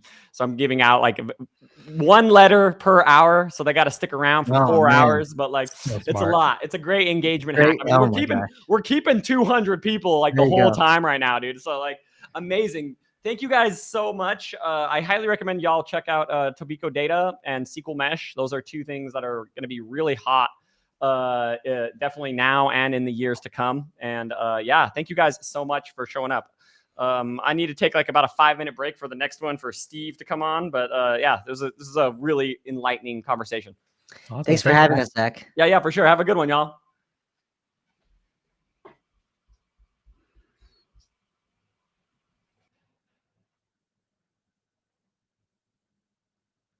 All right, y'all. That's 7. We're almost 1/3 done. And you see how I'm just still rambling. I'm gambling. You can see in the eyes now, though. You can see a little bit in the eyes, right? Amazing talk. Thank you so much. I know we're getting there. We're getting there, fam. I mean, like, we have 1 more hour here, and then we're on to the third segment, and then we will be going. We're growing. We're rambling. We're gambling. I think we gotta bust out 1 more of these bad boys, though. Freaking. Gotta like, you know, this live is not sponsored by Red Bull, but need an update on your mental capacity. So I feel like the conversation with Toby there really up-leveled me a little bit. I feel higher. Well, because before the conversation, I drank a Red Bull. I drank just a little bit of a Red Bull, right? And so it's coming along. It's definitely coming along. I feel very powerful right now, and like the caffeine is pulsating through my veins, and I feel like I'm doing some pretty good stuff. I probably want to just get a little little stretches real quick. 1 second. Just gotta like my freaking calves. That's good. Gotta bring it. Stretch it out. Oh, so good. I'm so alive. I feel so freaking amazing. I'm a rambling, gambling man. We're freaking crushing it. We have like about a 5-minute break here before we crush into Steve. Steve is goated. Steve is probably one of my favorite people. And then we will be 1/3. And then I'll have 2 more thirds. Thanks a lot. That SQL Mesh is level up. Yeah, 100% is. Oh yeah, you guys got that 3rd letter of the discount code, I hope. And just recognize that like this is the kind of energy that I show up in the boot camp with, and like you can have conversations right with me in Q&A and all that kind of stuff as well. And so we're doing great here, y'all. We're doing really good. This is gonna be so much content and so much freaking just like conversations. Yo, 1 second. I'm gonna get the dog real quick. Lulu, come here, baby. Come on, come on, come on, up. Come on, baby. Come on. Okay. He's gonna say hi. Gotta say hi. Say, look, there's a Lulu. She's like, hello, I'm a dog. I don't like. She really does like Lulu. Lulu really doesn't like to be picked up though. I don't know if you noticed, but she's like, how dare you? How dare you pick me up? I'm a big dog. I'm not a little dog. Here you go. Go have a fun time, dog. I love you. All right. Stand up time for a walk, everyone. Yeah. See you in 3 hours. Yeah, dude. Like freaking, I'm excited. I'm excited for that, dude. You know what I need to do? You're totally right. This is, I think we're back up the standing for Steve's talk. So we're going to be moving back up here for the next one. There we go. Back up here. Any news on the 25-week data and AI challenge starting in August? I mean, I haven't committed to it yet, but because like things are going pretty well right now, and like it will probably happen. Like I'm like it's a lot, you know, because I'm like essentially like I'm just gonna blow up the rest of my year and focus on teaching students, which is like a lot, right? That's definitely it. Oh, there we go. Dude, this is crazy. I feel so alive though, you know, like all these conversations are so great, and like y'all are being so supportive. And by the way, like I really appreciate each and every one of you. Like, and because I know at least one of you guys will have been here for the whole 24 hours. There's gonna be like one true fan who like showed up for every single minute, right? No, thank you. See, it's probably Jenny. That's probably who it is, right? That's probably who's actually the person here who's freaking showing up. Oh, dude. I'm freaking like super stretchy right now. I love it. But like, I mean, we should be having Steve here in just a minute. I'm going to do a couple of burpees real quick. Got to burpee it up. I think I got some space for some burpees here. All right. Whoa. Woo.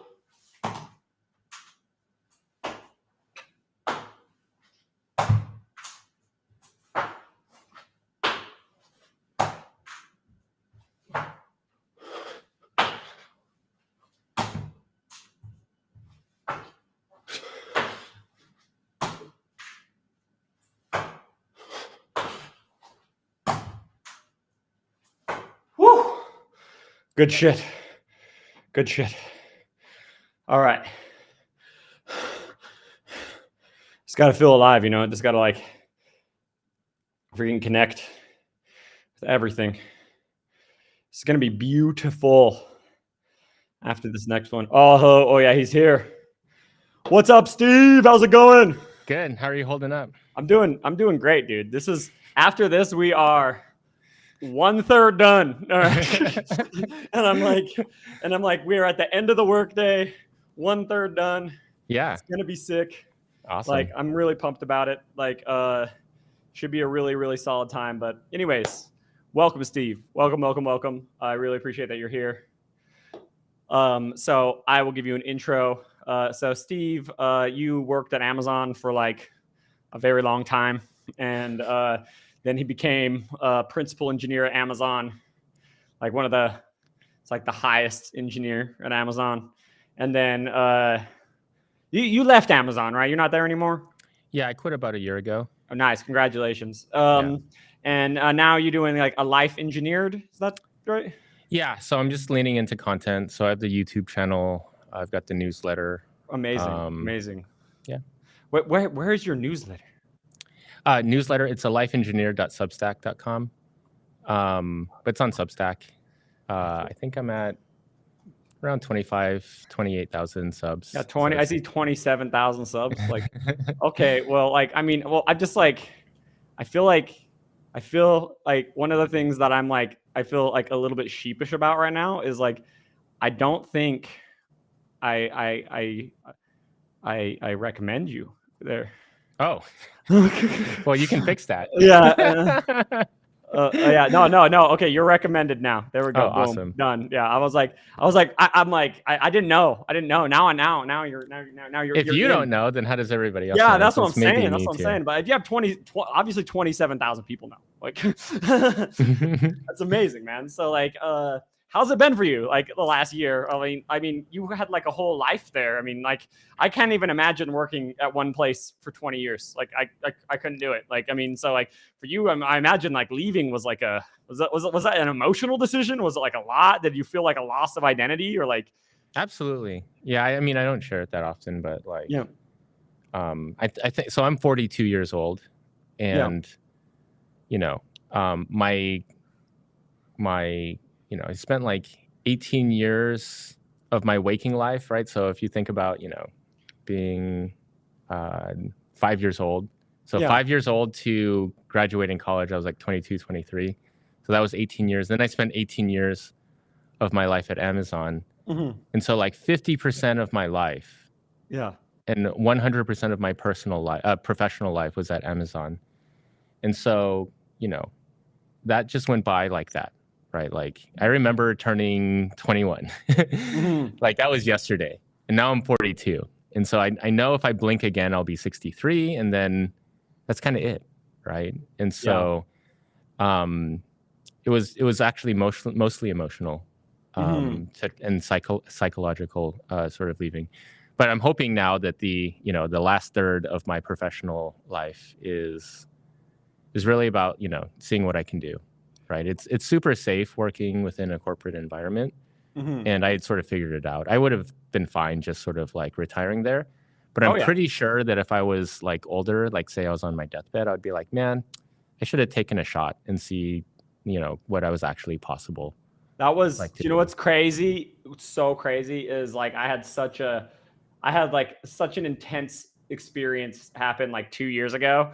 When it was like the day I turned 29, I was like, oh no, because I had a similar moment where I was like, dude, I spent like my whole 20s in big tech. I'm like, this is, and then I was like, no, I can't.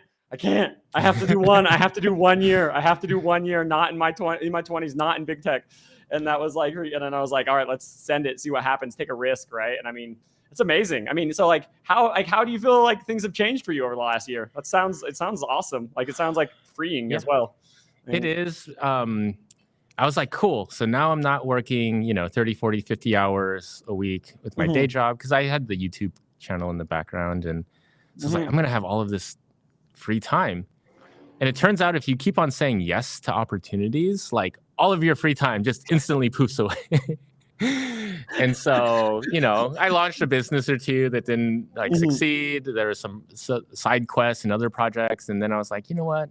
I rented out this like studio space. This is like a cool loft area. It's like creative space. So if you ever come to Seattle, stop by.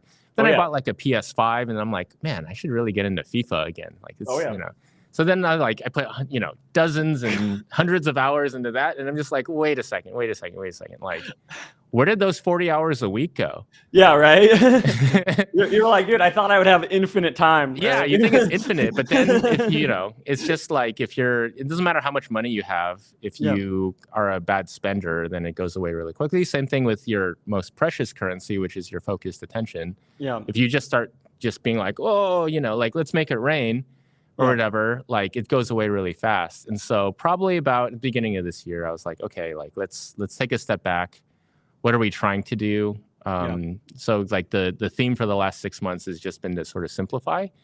And then I'm trying to sort of like add automation and create systems within the business. Yeah. And one of the cardinal rules is to just automate what you have in front of you instead of like automating like new arms and new initiatives. I love it's that. like really sexy to just be like, oh, if I did this thing, it would just be turnkey and automated and I would just be that much better off. But actually the thing that would make the biggest impact on your life probably is all this stuff in front of you that you don't want to do. That would be kind of difficult to automate. And so just like take a look at that. Then I feel like I'm finally turning the corner. I still have, you know, some obligations and stuff like that. I took a big trip recently and sort of catching up. But like, Amazing. I feel like only now after a year or so am I in a good spot where I feel like I'm going to really hit my stride. That was like one of the things. I just hired a content guy, like literally like 5 6 days ago. And I was like, all right, man, like your first job is this insane thing. I'm like 24-hour live stream, figure it out. You did it. There you and go. I'm like, and we're here and we're getting through it. And I mean, that's amazing. So like, I mean, Amazon, you must have liked Amazon, at least a little bit. I mean, you don't stay somewhere, you know, like 18 years if you don't like, at least like it somewhat. Like, I mean, what would you say was like your favorite part about working at Amazon? Yeah, I mean, there's a couple of things, but I will say for anybody that's still in corporate, like corporations sort of exist to like kind of push you to areas that you don't really like and then kind of like let off the gas a little bit so that you don't leave. And so they're always trying to, you know, it's kind of like the way that they're designed is this like to ask way too much and then like just be like, oh, I've had it with this place. And then it kind of gets better for a little bit. Yeah. So they kind of like rely on the sort of like mild sort of like, you know, dissatisfaction. So yeah, I mean, Amazon's great. But yeah, they definitely rode that line over the course of 18 years. You're like, I was just mildly dissatisfied, but it was great. No, some of the things I love. No, it's a great place. Great. So the reading culture, the writing culture, I think is just absolutely amazing. Like, like pretty much every meeting is like you sit down and you read a document for a half an hour. Hopefully it's well written. And then like after everybody's read the document, everybody's all synced up. So now you can have like a good conversation about what to do next. Yeah. Versus like spending, you know, a bunch of cycles, like trying to get everybody to align and then do the thing that you need to do within that meeting. Yeah. So that it gets you to be a really critical reader. And then I think it also sort of like gets you to be a good writer. Now that I'm making content, I feel like that's like fast forward me quite a bit, right? So I write my newsletter every week. Like, you know, it sort of gets easier, right? I had this sort of like head start. So that's one. And that just doesn't exist elsewhere, right? So that's one. I think I truly believe that so people talk about the leadership principles like customer obsession, all of that other stuff. Yeah, they're fine. But I think the real thing that's Amazon's secret sauce is like they're a principled company, right? So they basically are like, you know what? We're going to obsess over customers. Like that's our foundational thing. You don't question that. You don't say, well, why are we obsessed about customers? You just take it to be true. And then you take that principle to its logical conclusion in your day-to-day, right? And so you can see a company that's maybe focused on revenue or focused on like innovation or focused on whatever it is that's maybe not customers, and then just sort of like live by those principles. It's like the principled thinking that Amazon has, like I really appreciate that, right? If you want to stop a meeting in its tracks, you just say, hey, that's just a garbage customer experience. And then it's like a needle off of a record. Everybody's like, what? What? Yeah, right. And it's just like resets. It doesn't matter if like an intern said it or a VP said it. Like we truly obsess about customers. And so, you know, they're like, we truly, you know, I say we like I'm still there. They truly obsess about customers. They truly have a bias for action. They really care about delivery. Like that's very core and fundamental to the DNA that's there. And it's based off of this principle thinking. We are going to hold these principles, a high bar towards these principles, and then see what happens after the fact. So I think I miss that. Also, I miss, you know, I think with the writing culture and then the principled thinking, it leads to a scenario where like truly good ideas bubble up. Right. And so like a ton of like products that they've created, a ton of like really big initiatives came from people that weren't VPs or people that weren't in product. They were just good ideas that we should execute against. And those ideas and arguments, you know, these data-driven arguments, they bubble up to the top. And so I really think that people, they really do just do the best idea that's there. Obviously, there's going to be pockets of people where it's just like, hey, it's just really top down, and you just do this because I ordered you to.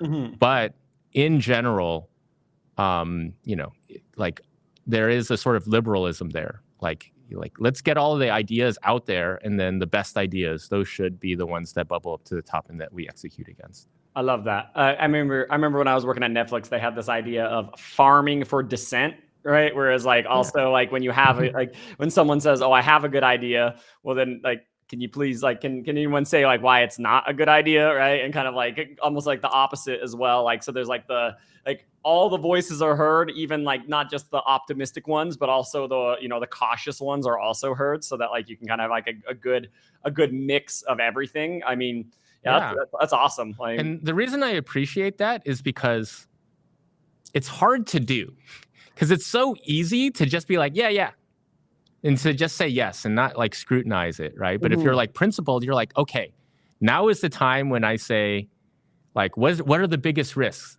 Is this a bad idea? Somebody give me a counterfactual, right? And that's hard. That's just like extra work. Yeah. Right. And so I really appreciate people, you know, and organizations that are just like, we're just going to do the best that we can do. Right. Even if there's this sort of like incremental, like your life is just easier if you don't ask for dissent. Yeah. You know? Yeah. Oh yeah, for sure. It's just like, disagree. Yeah.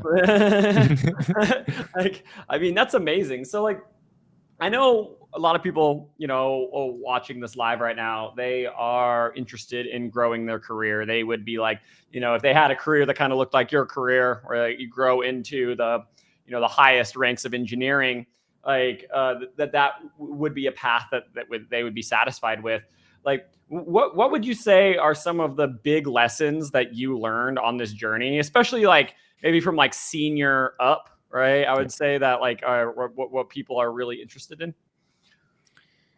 Yeah. You know, I think in tech, we are blessed with this dual path to climbing the ladder. Right. And so suppose we worked in sales, or suppose we worked in accounting. You get to be a senior accountant. You get to be a senior sales executive or whatever, or sorry, sales associate. And then that's it. If you want to go higher up on the ladder, you have to move into management. And it turns out management is just a different job.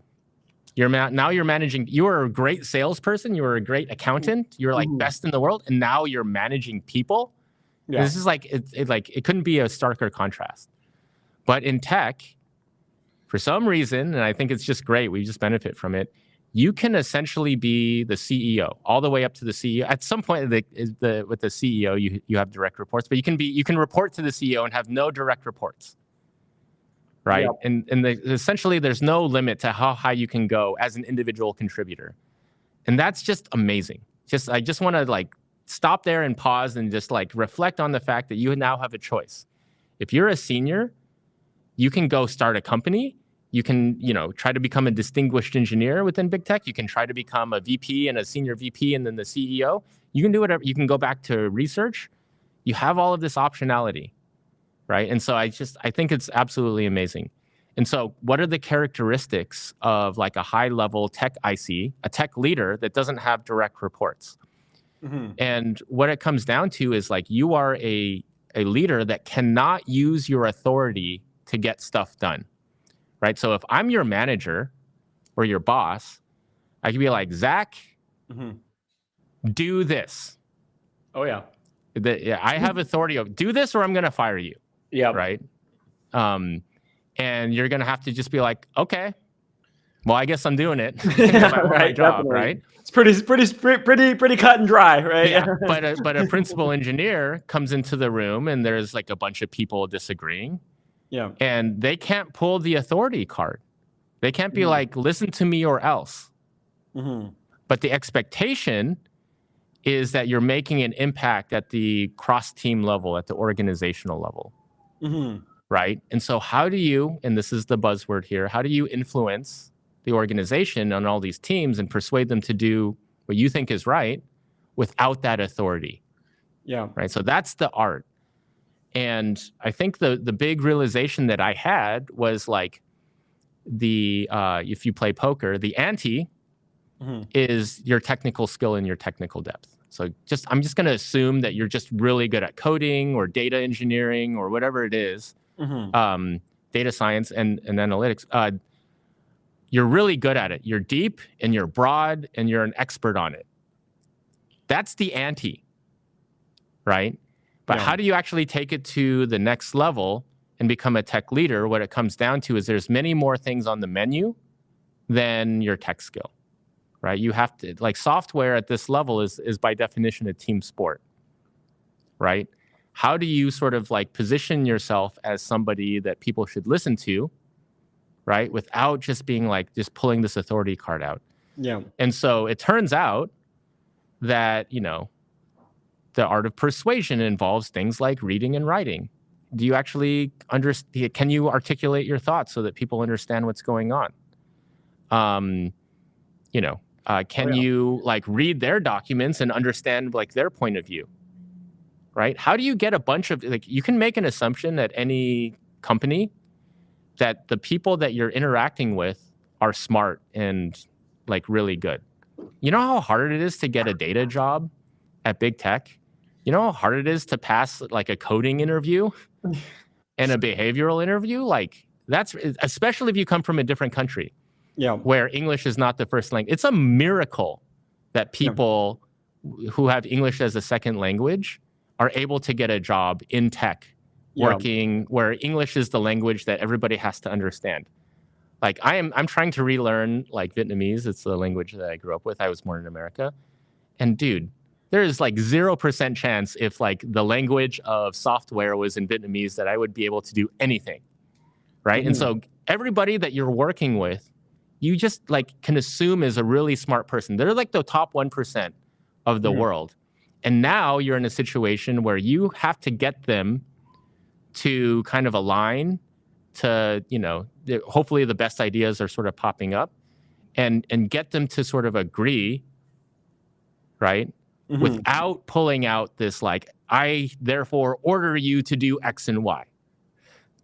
Like, how do you do that? Like, that's the super interesting part about the job and the part that I really like. Influence without authority is definitely the secret sauce, right? That's how you make it, right? I mean, and so what I've come up with is like, there's no silver bullet here.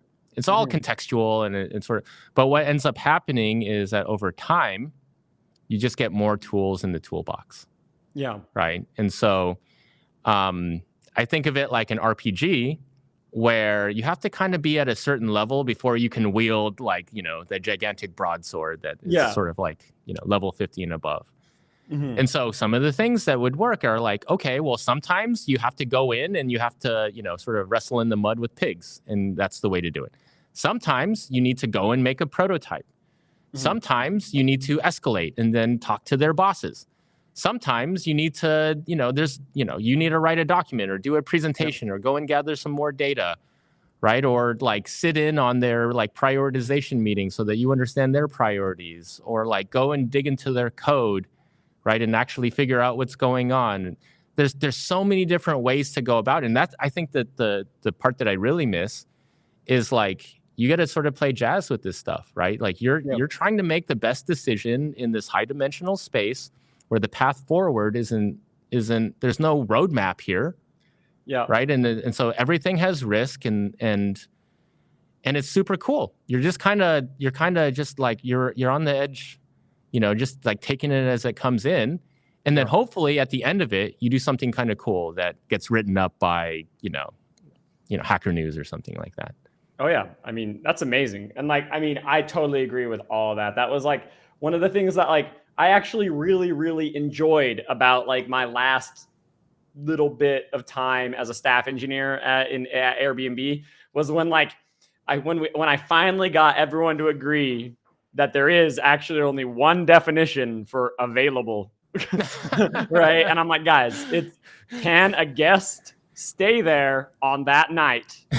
All right. That's what available means. All right. Oh my God. Like, well, I mean, that happens in so like, okay, well, have you ever heard of like done or done or done? It's just like, why are we talking about what the definition of done is? And why is it that every stupid dev team in the entire world, like, has to have or like, what's the story point? Like, how do we convert that into like, why are we talking about t-shirts? There's no conversion formula for t-shirt sizing and then the scope estimation. It's like, okay, cool. There's no definition, but like, how long is it going to take? It's just like every dev team known to man. Right. And it's just like, God.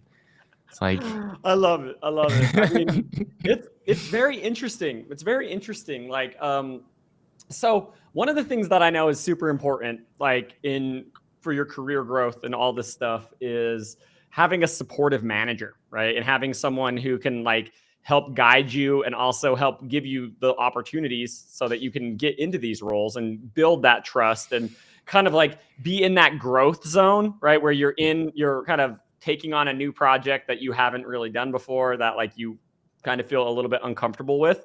Like, do you have any tips or tricks on like how to like filter out or screen for a manager who's going to be good for you? Like, because I know that that's something that like I've found to be very important, especially like during the interview process.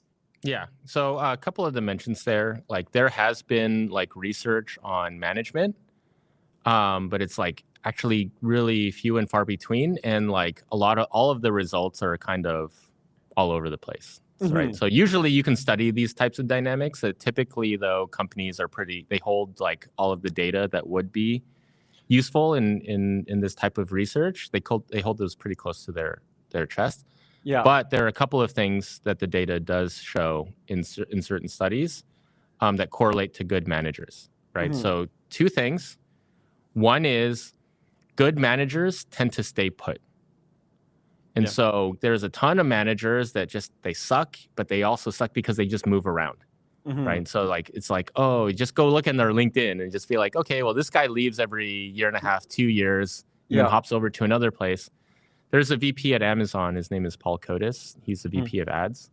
I was talking with him and he told me like he joined Amazon in like 1999 or some ridiculous time. Yeah. He's like, I never have shifted teams on my own. Like the whole company just sort of like reorged him and then like reformed themselves around him. Yeah. Great guy, right? So that's what I'm talking about. Like a good manager typically will stay put, and they stay put in situations that are positive. You don't stay at a company because it sucks. Yeah. Right. And so if you have typically a good manager will be sort of like there for a little while. There's also the next level down, which is their high performers they keep.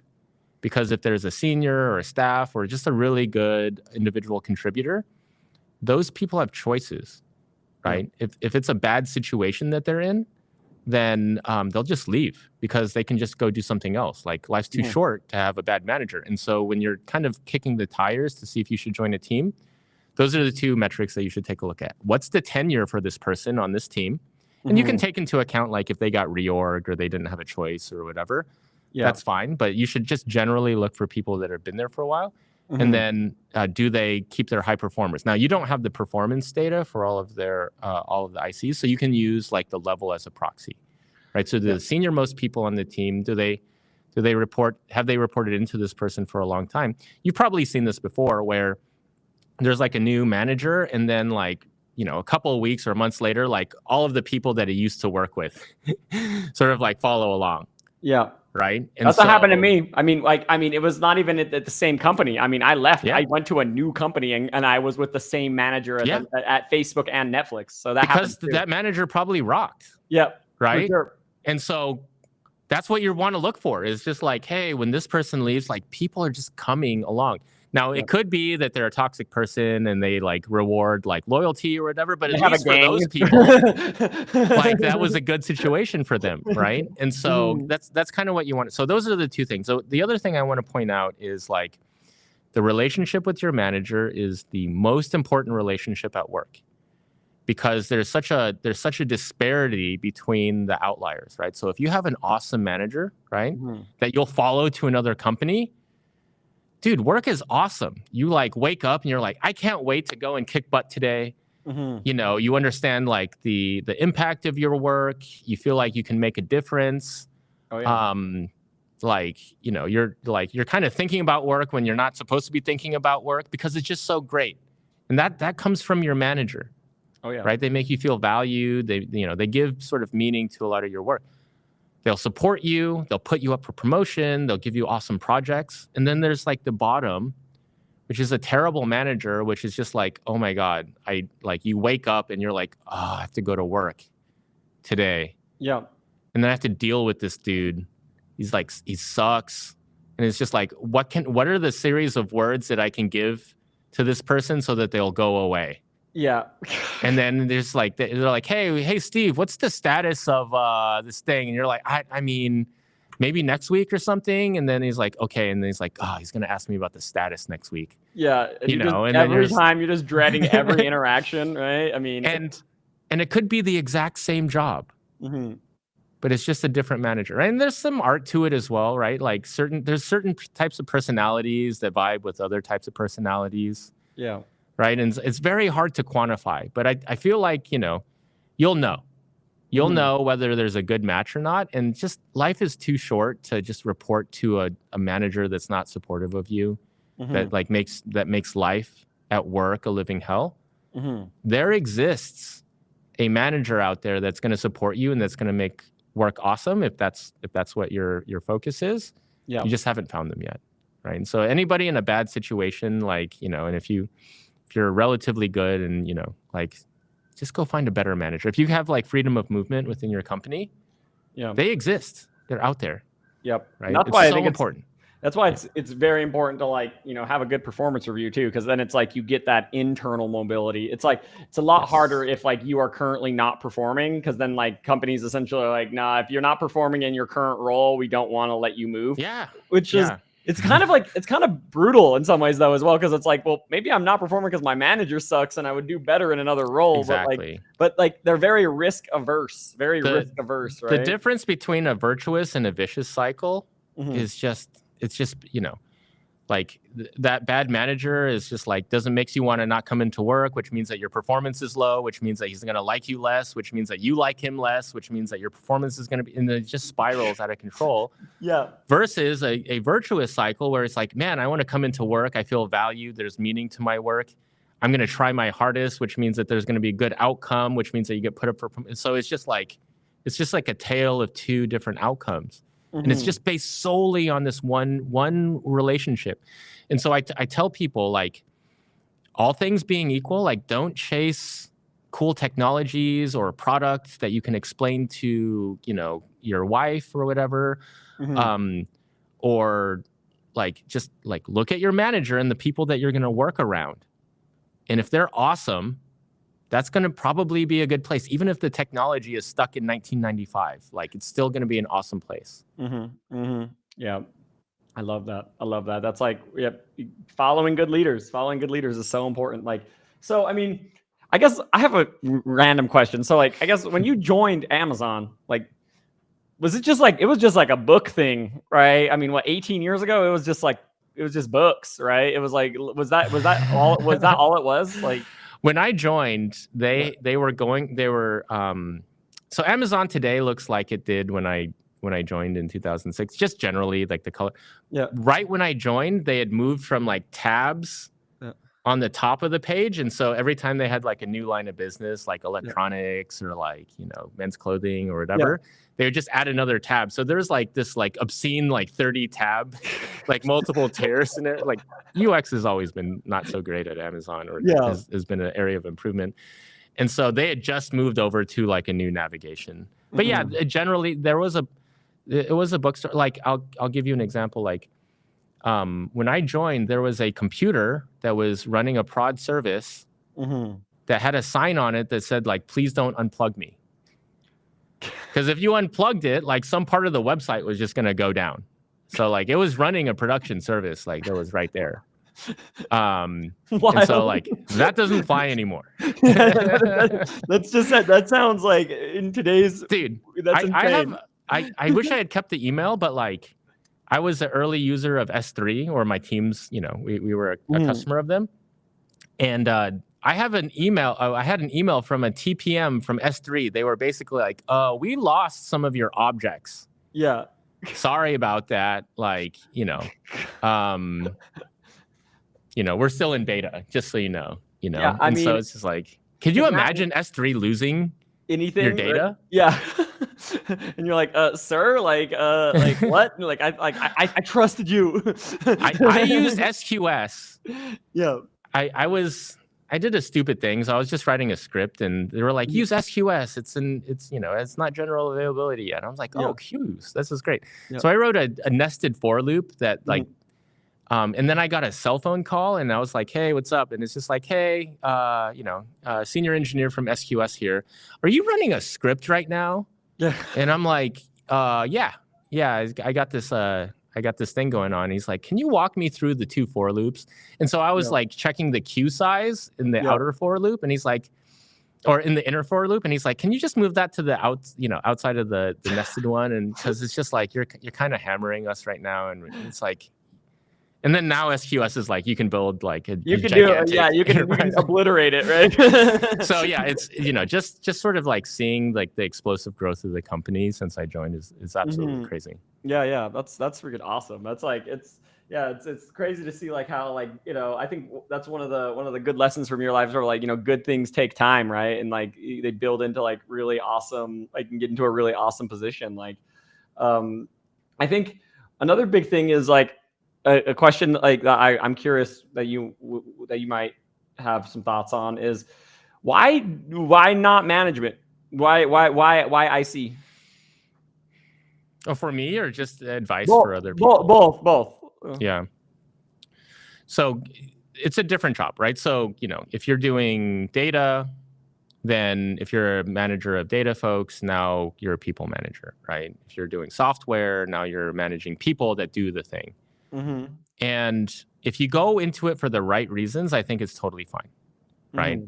Mm-hmm. If the right reason is like, oh, managers get paid more, like, it's not the right reason. It's like, oh, I want a higher level next to my thing. That's not the right reason.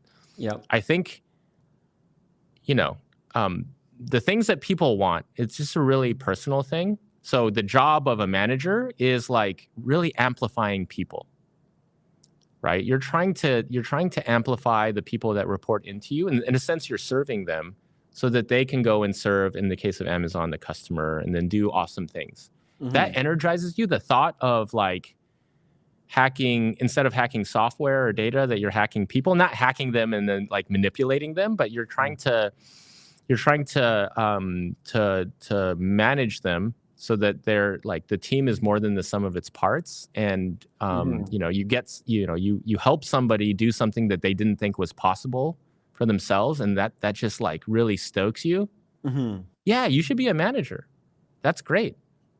But if it's like actually anytime there's like an inkling of politics, or like I have to do like, hey, I have to give critical feedback, which is like kind of a difficult conversation. Yeah.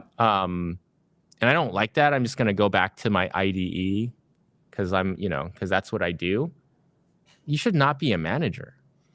Yeah. Right. Like that's, so what I would say is like, follow the thing that energizes you, that like, this is the thing that you want to do. Cause going back to the beginning part of the conversation, you're going to blink and it's 20 years or it's going to pass. Mm-hmm. And you're going to be like, oh, my kids are grown up, and, now it's like, hopefully they'll come back and visit me, and like, I'm done working. Right. And then it's like, did I spend that 20, 30 years doing stuff that like really made me, that was meaningful and gave me energy and gave me purpose?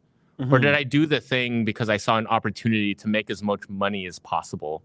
So I ended up like plugging my nose and then just doing something so that I can maximize my bank account.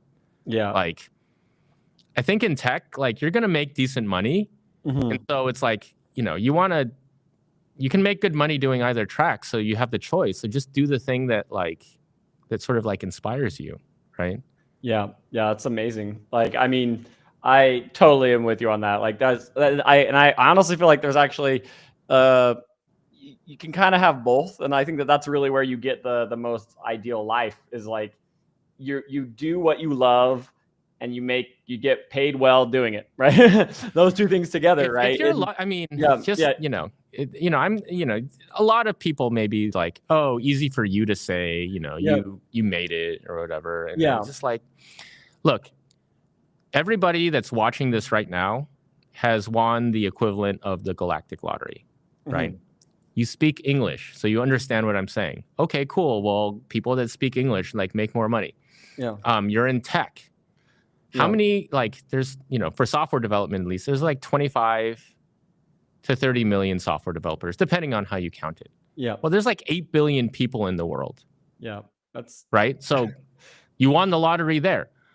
Yeah. You're like watching the like top 0.3%. Yeah. It's like not even 1%. Right? When I was trying, so I'm self-taught. I have a creative writing degree. I don't even have a computer science degree. And so like, for me to like learn this, to self-teach in, you know, in the early 2000s, you had to go buy books. Yeah. You had to like, there was no YouTube where you could like, somebody's just going to lay out exactly like what a system design should look like or how to build a data pipeline. Like you have so many resources right now. It's like absolutely crazy. If you want to learn a thing, you can just go and learn it. Like, and then you have like, you know, you have AI, which I think most people are using it wrong. They're like, hey, do this work for me. Instead, you should just use AI to like teach you things. You should just be like, hey, I've always wanted to learn this. Yeah. Can you like, here's what I know about it. Tell me where like I have like a misconception and then like, you know, give me different ways of explaining this concept so they can up-level myself. Like literally you have like the world's best tutor like at your fingertips. Like, what an amazing time to be alive. Right. And so like everybody that's on this call right now is so freaking lucky. Right. You have everything in front of you. And so, you know, just going back to it, like you probably are going to make more money than the rest of your family. Yeah. Right. If you're in tech, you know, you might be the second most. Right. You know, I think about my extended family. It's like, yeah, I'm pretty well off. Like it's all there for you. You just need to like, the door is open. You just need to like walk through it. And like, why walk through a door that you don't want to walk through? Yeah. It's crazy. Oh yeah. And that's like where focusing more on like what you like, right? And that's what I love about the IC path, right? And I love that, like, because it's like I feel like there's this side of it, because that was me, right? I felt like I was very aware that I didn't want to be a manager. And now it's like hard. It's hard for me, Steve, because now it's like as an entrepreneur, I have to manage. I have to. Like it's like the only way forward. And I'm like, no, I've been putting it off for so long. And now I'm like, oh, I gotta do it. But like so it's about how big of a business you want to build. Yeah. Right. So if you want to be like, hey, I'm chasing a valuation. I'm trying to make a big exit. I'm trying to build $1 billion company or $100 million company. Yeah. Yeah. You're going to have to manage. Yeah. Right. Definitely. But if you're like, you know, I want to make a ton of money, but like, I want to make enough money for some definition of enough. And then you could conceivably just automate a bunch of stuff. Oh yeah. And, you know, have a bunch of like contractors and then just kind of be like, okay, well, I'm not min-maxing the size of the business. And then you could just do what you actually wanted to do. But you have the choice. That's the beauty of it. Right. Oh, yeah, I love that. I mean, and that's where it's like one of the things for me is like I do these like big like spectacle like live boot camps that are like a lot and they're very intense.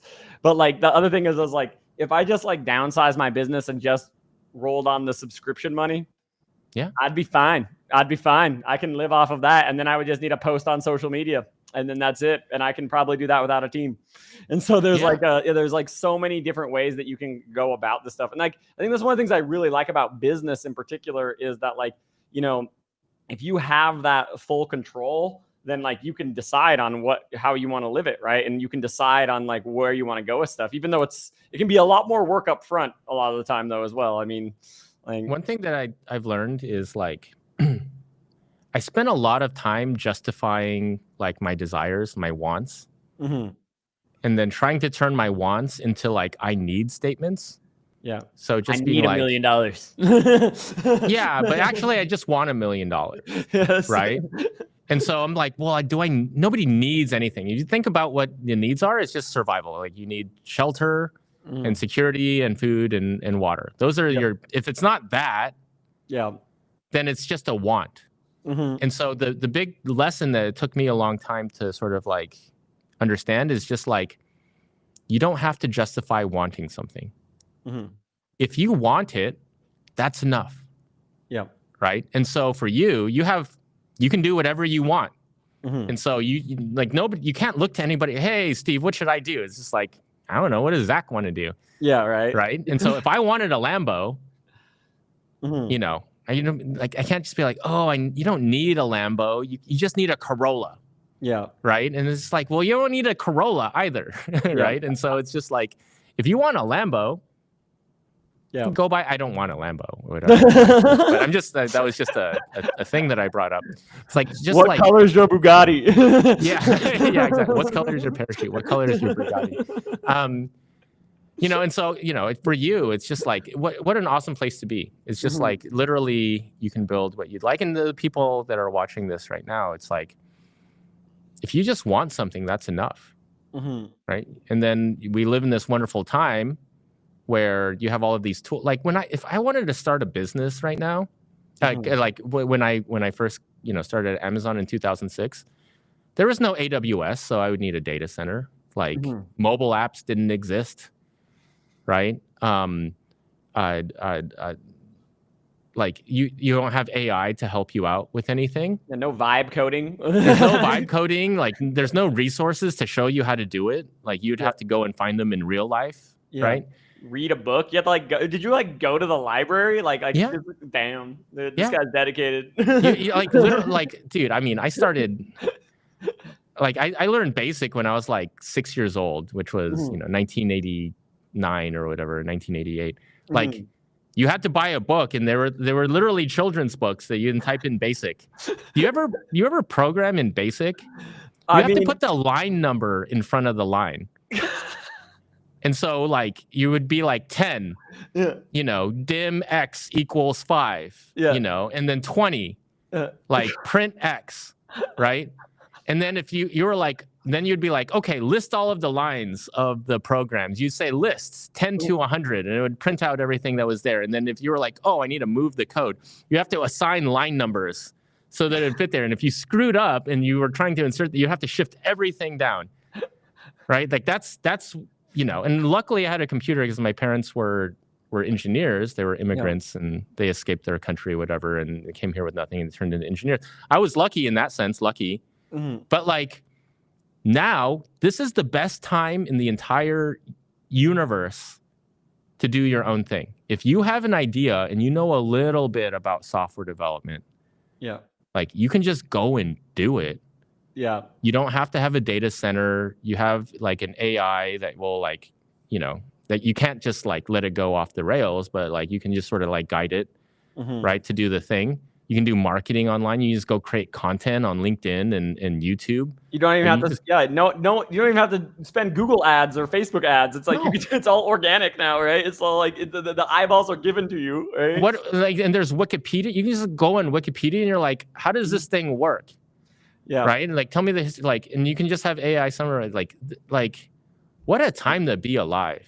Oh yeah. Like seriously, like this is, you know, there's a lot of stuff going on in the world, and it can sort of get you thinking like, you know, we live in the worst time in humanity, but we literally live in the best time in humanity. Like there's the least amount of conflict in the world. There's the least amount of poverty in the world. And like kind of opportunity. It's like, you can literally have an idea and then like start making like a ton of money. Yeah. Right. With just like AWS or like the cloud and with AI. It's like, now it's just like, what do you want? Instead of like, oh, like, here's the things that I have to do. Yeah. There's like the gatekeepers have left. The gatekeepers have left the chat, right? That's another lesson that took me a long time, which is just like, it kind of sounds stupid to say it out loud, but like I'm a people pleaser, right? And so I was just like, I kind of just love it when people are like, good job, Steve, you know, or just like, hey, you know, I would do a thing and I would just kind of look over and just be like, is somebody gonna, you know, sort of like get pleased by this thing? And then when I realized when you go into work, like maybe in school, you know, it's just like, hey, good grades, or that's the expectation, you know, you get a pat. When you go out on your own, there is nobody is looking. They're all busy with their own lives. Oh yeah. And so like you forget that like the person you need to please is yourself. It sounds so dumb to say it, but I was like, it took me like until I was almost 40 before I was just like, oh, I don't have to ask for permission. Like I can just go do a thing. And then the only reason that I need to go and do that thing is because I want to do it. And that's enough. That's enough, right? And that's enough. And dude, I sound like such a juvenile, like, but that took me almost 40 years to understand. I love that. Right. Love and that. so like, if anybody is listening out there, I don't know how many people, but like just Steve has awoken. All right.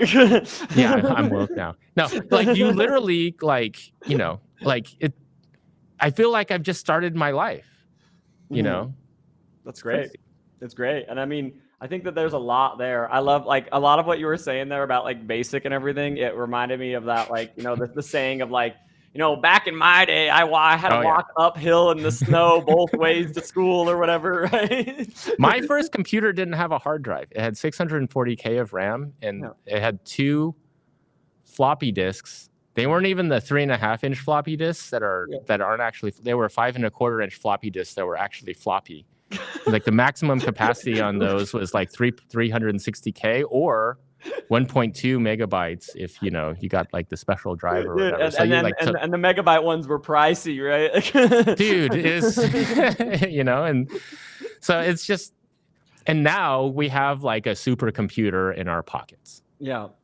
Which is absolutely nuts. Yeah, like we've come a long way here, right? And it's like I'm excited. I think, and it's like, early times. Like the internet has not unfolded yet. Yeah, we're still very early. I mean, the internet is really what, like 20 years tops, right? Like really, like of like the actual like full, like maybe a little more than 20 years, right? I mean, well, let's give it 30 years. But what I would say is like, dude, like getting online, there was a modem. And you're like, you know, you're trying to do your thing online, and then you're somebody picks up the phone. You're like, Mom, and then it just like kicks you off, you know.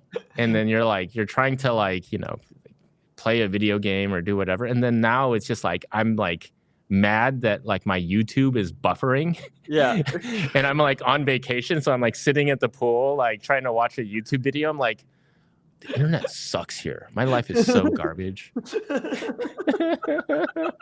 It's so true. Like I feel like for me the thing that really hits home is whenever I'm using Wi-Fi like on a plane, and I'm always like, this is bullshit, dude. Like, why do they even offer this, right? What a miracle.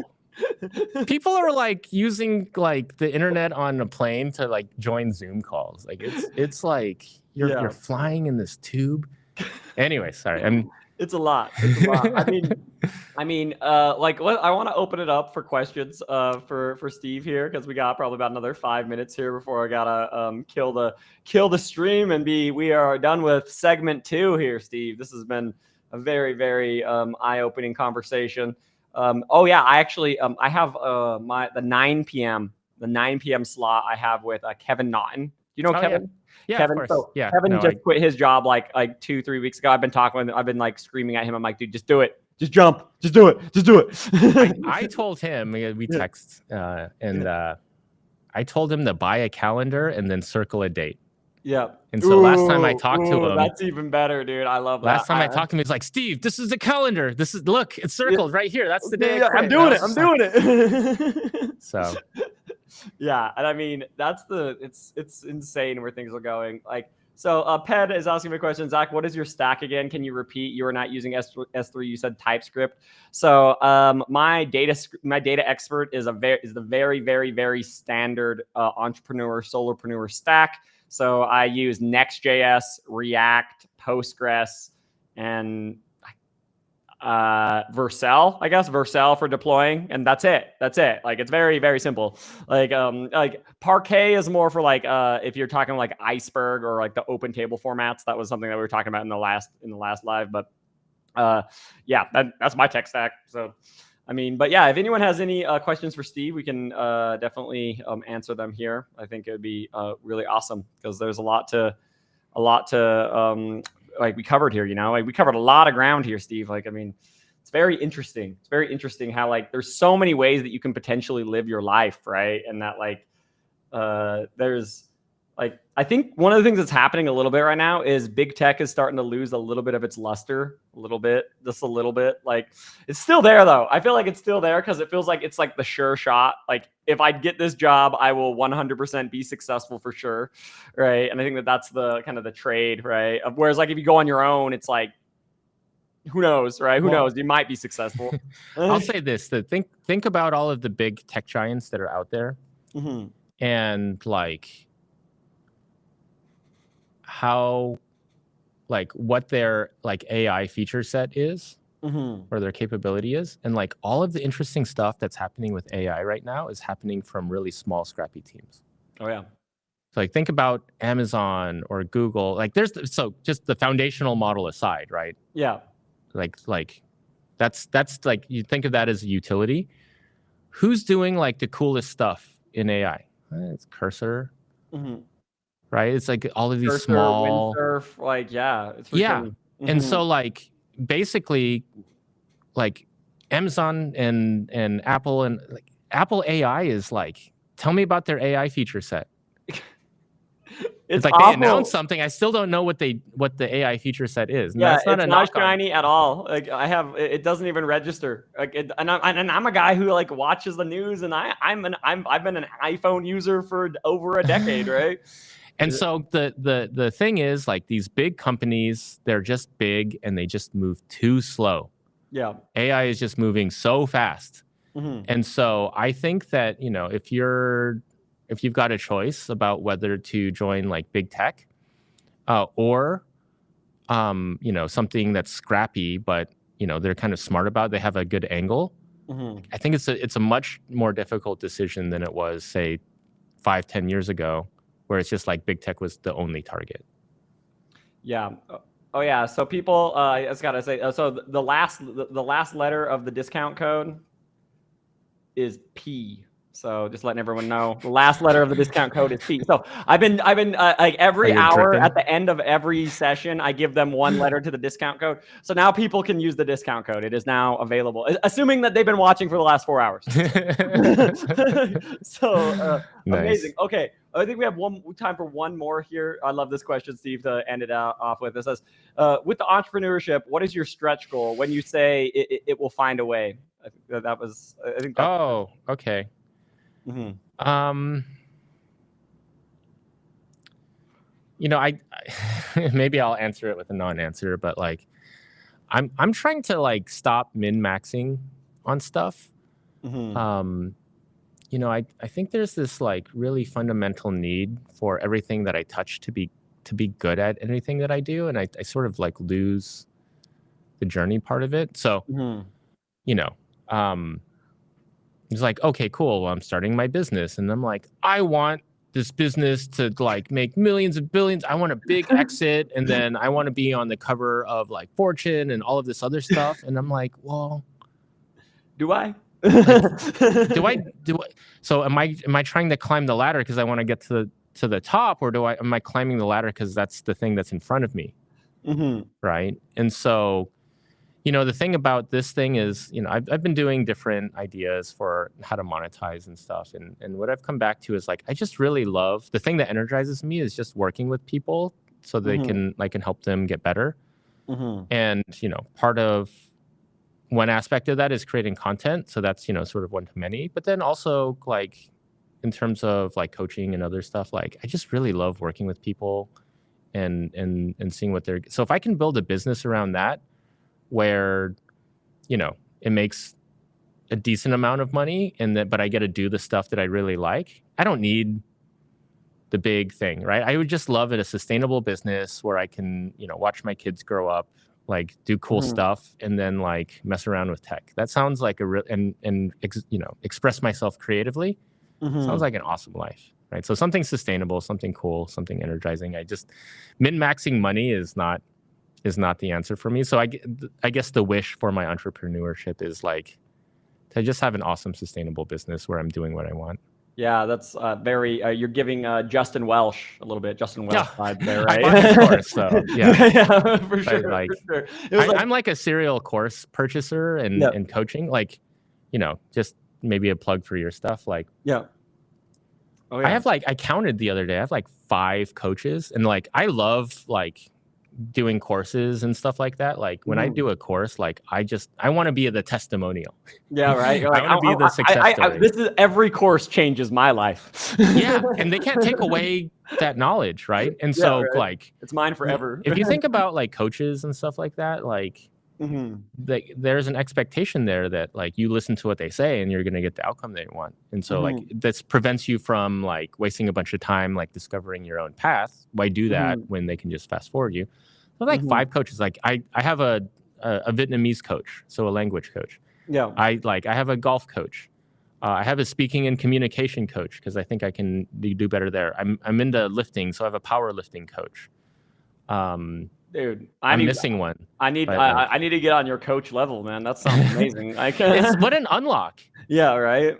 It's fast track it, right? Oh yeah. Yeah, as long as you know that that's a thing that you. I have a content manager, so he coaches me on sort of YouTube content and other stuff. And so it's not that I have all this extra money and so that I'm going to do this thing, but it's just no, I'm committed to these things. And so that this is my small set of list of things that I want to get good at. And so I have unlimited funds for up-leveling myself. If you can fast forward me, just do it. And so when it comes to your data bootcamp, it's you can learn all of this stuff on your own, no problem. Or you could just, listen to Zach and he'll just get you to where you want to go super fast and efficient, it will be in less than a quarter, and you'll be feeling way more confident for sure. Absolutely. Yeah. Amazing. Thank you so much, Steve, for showing up today. I really appreciate it. Need to take a couple minutes break before the next one, but I really this is great. Awesome, amazing man. Conversation. Yeah. Well, good luck for your next 2/3. Yeah. Let's go. 1/3 down. Let's go.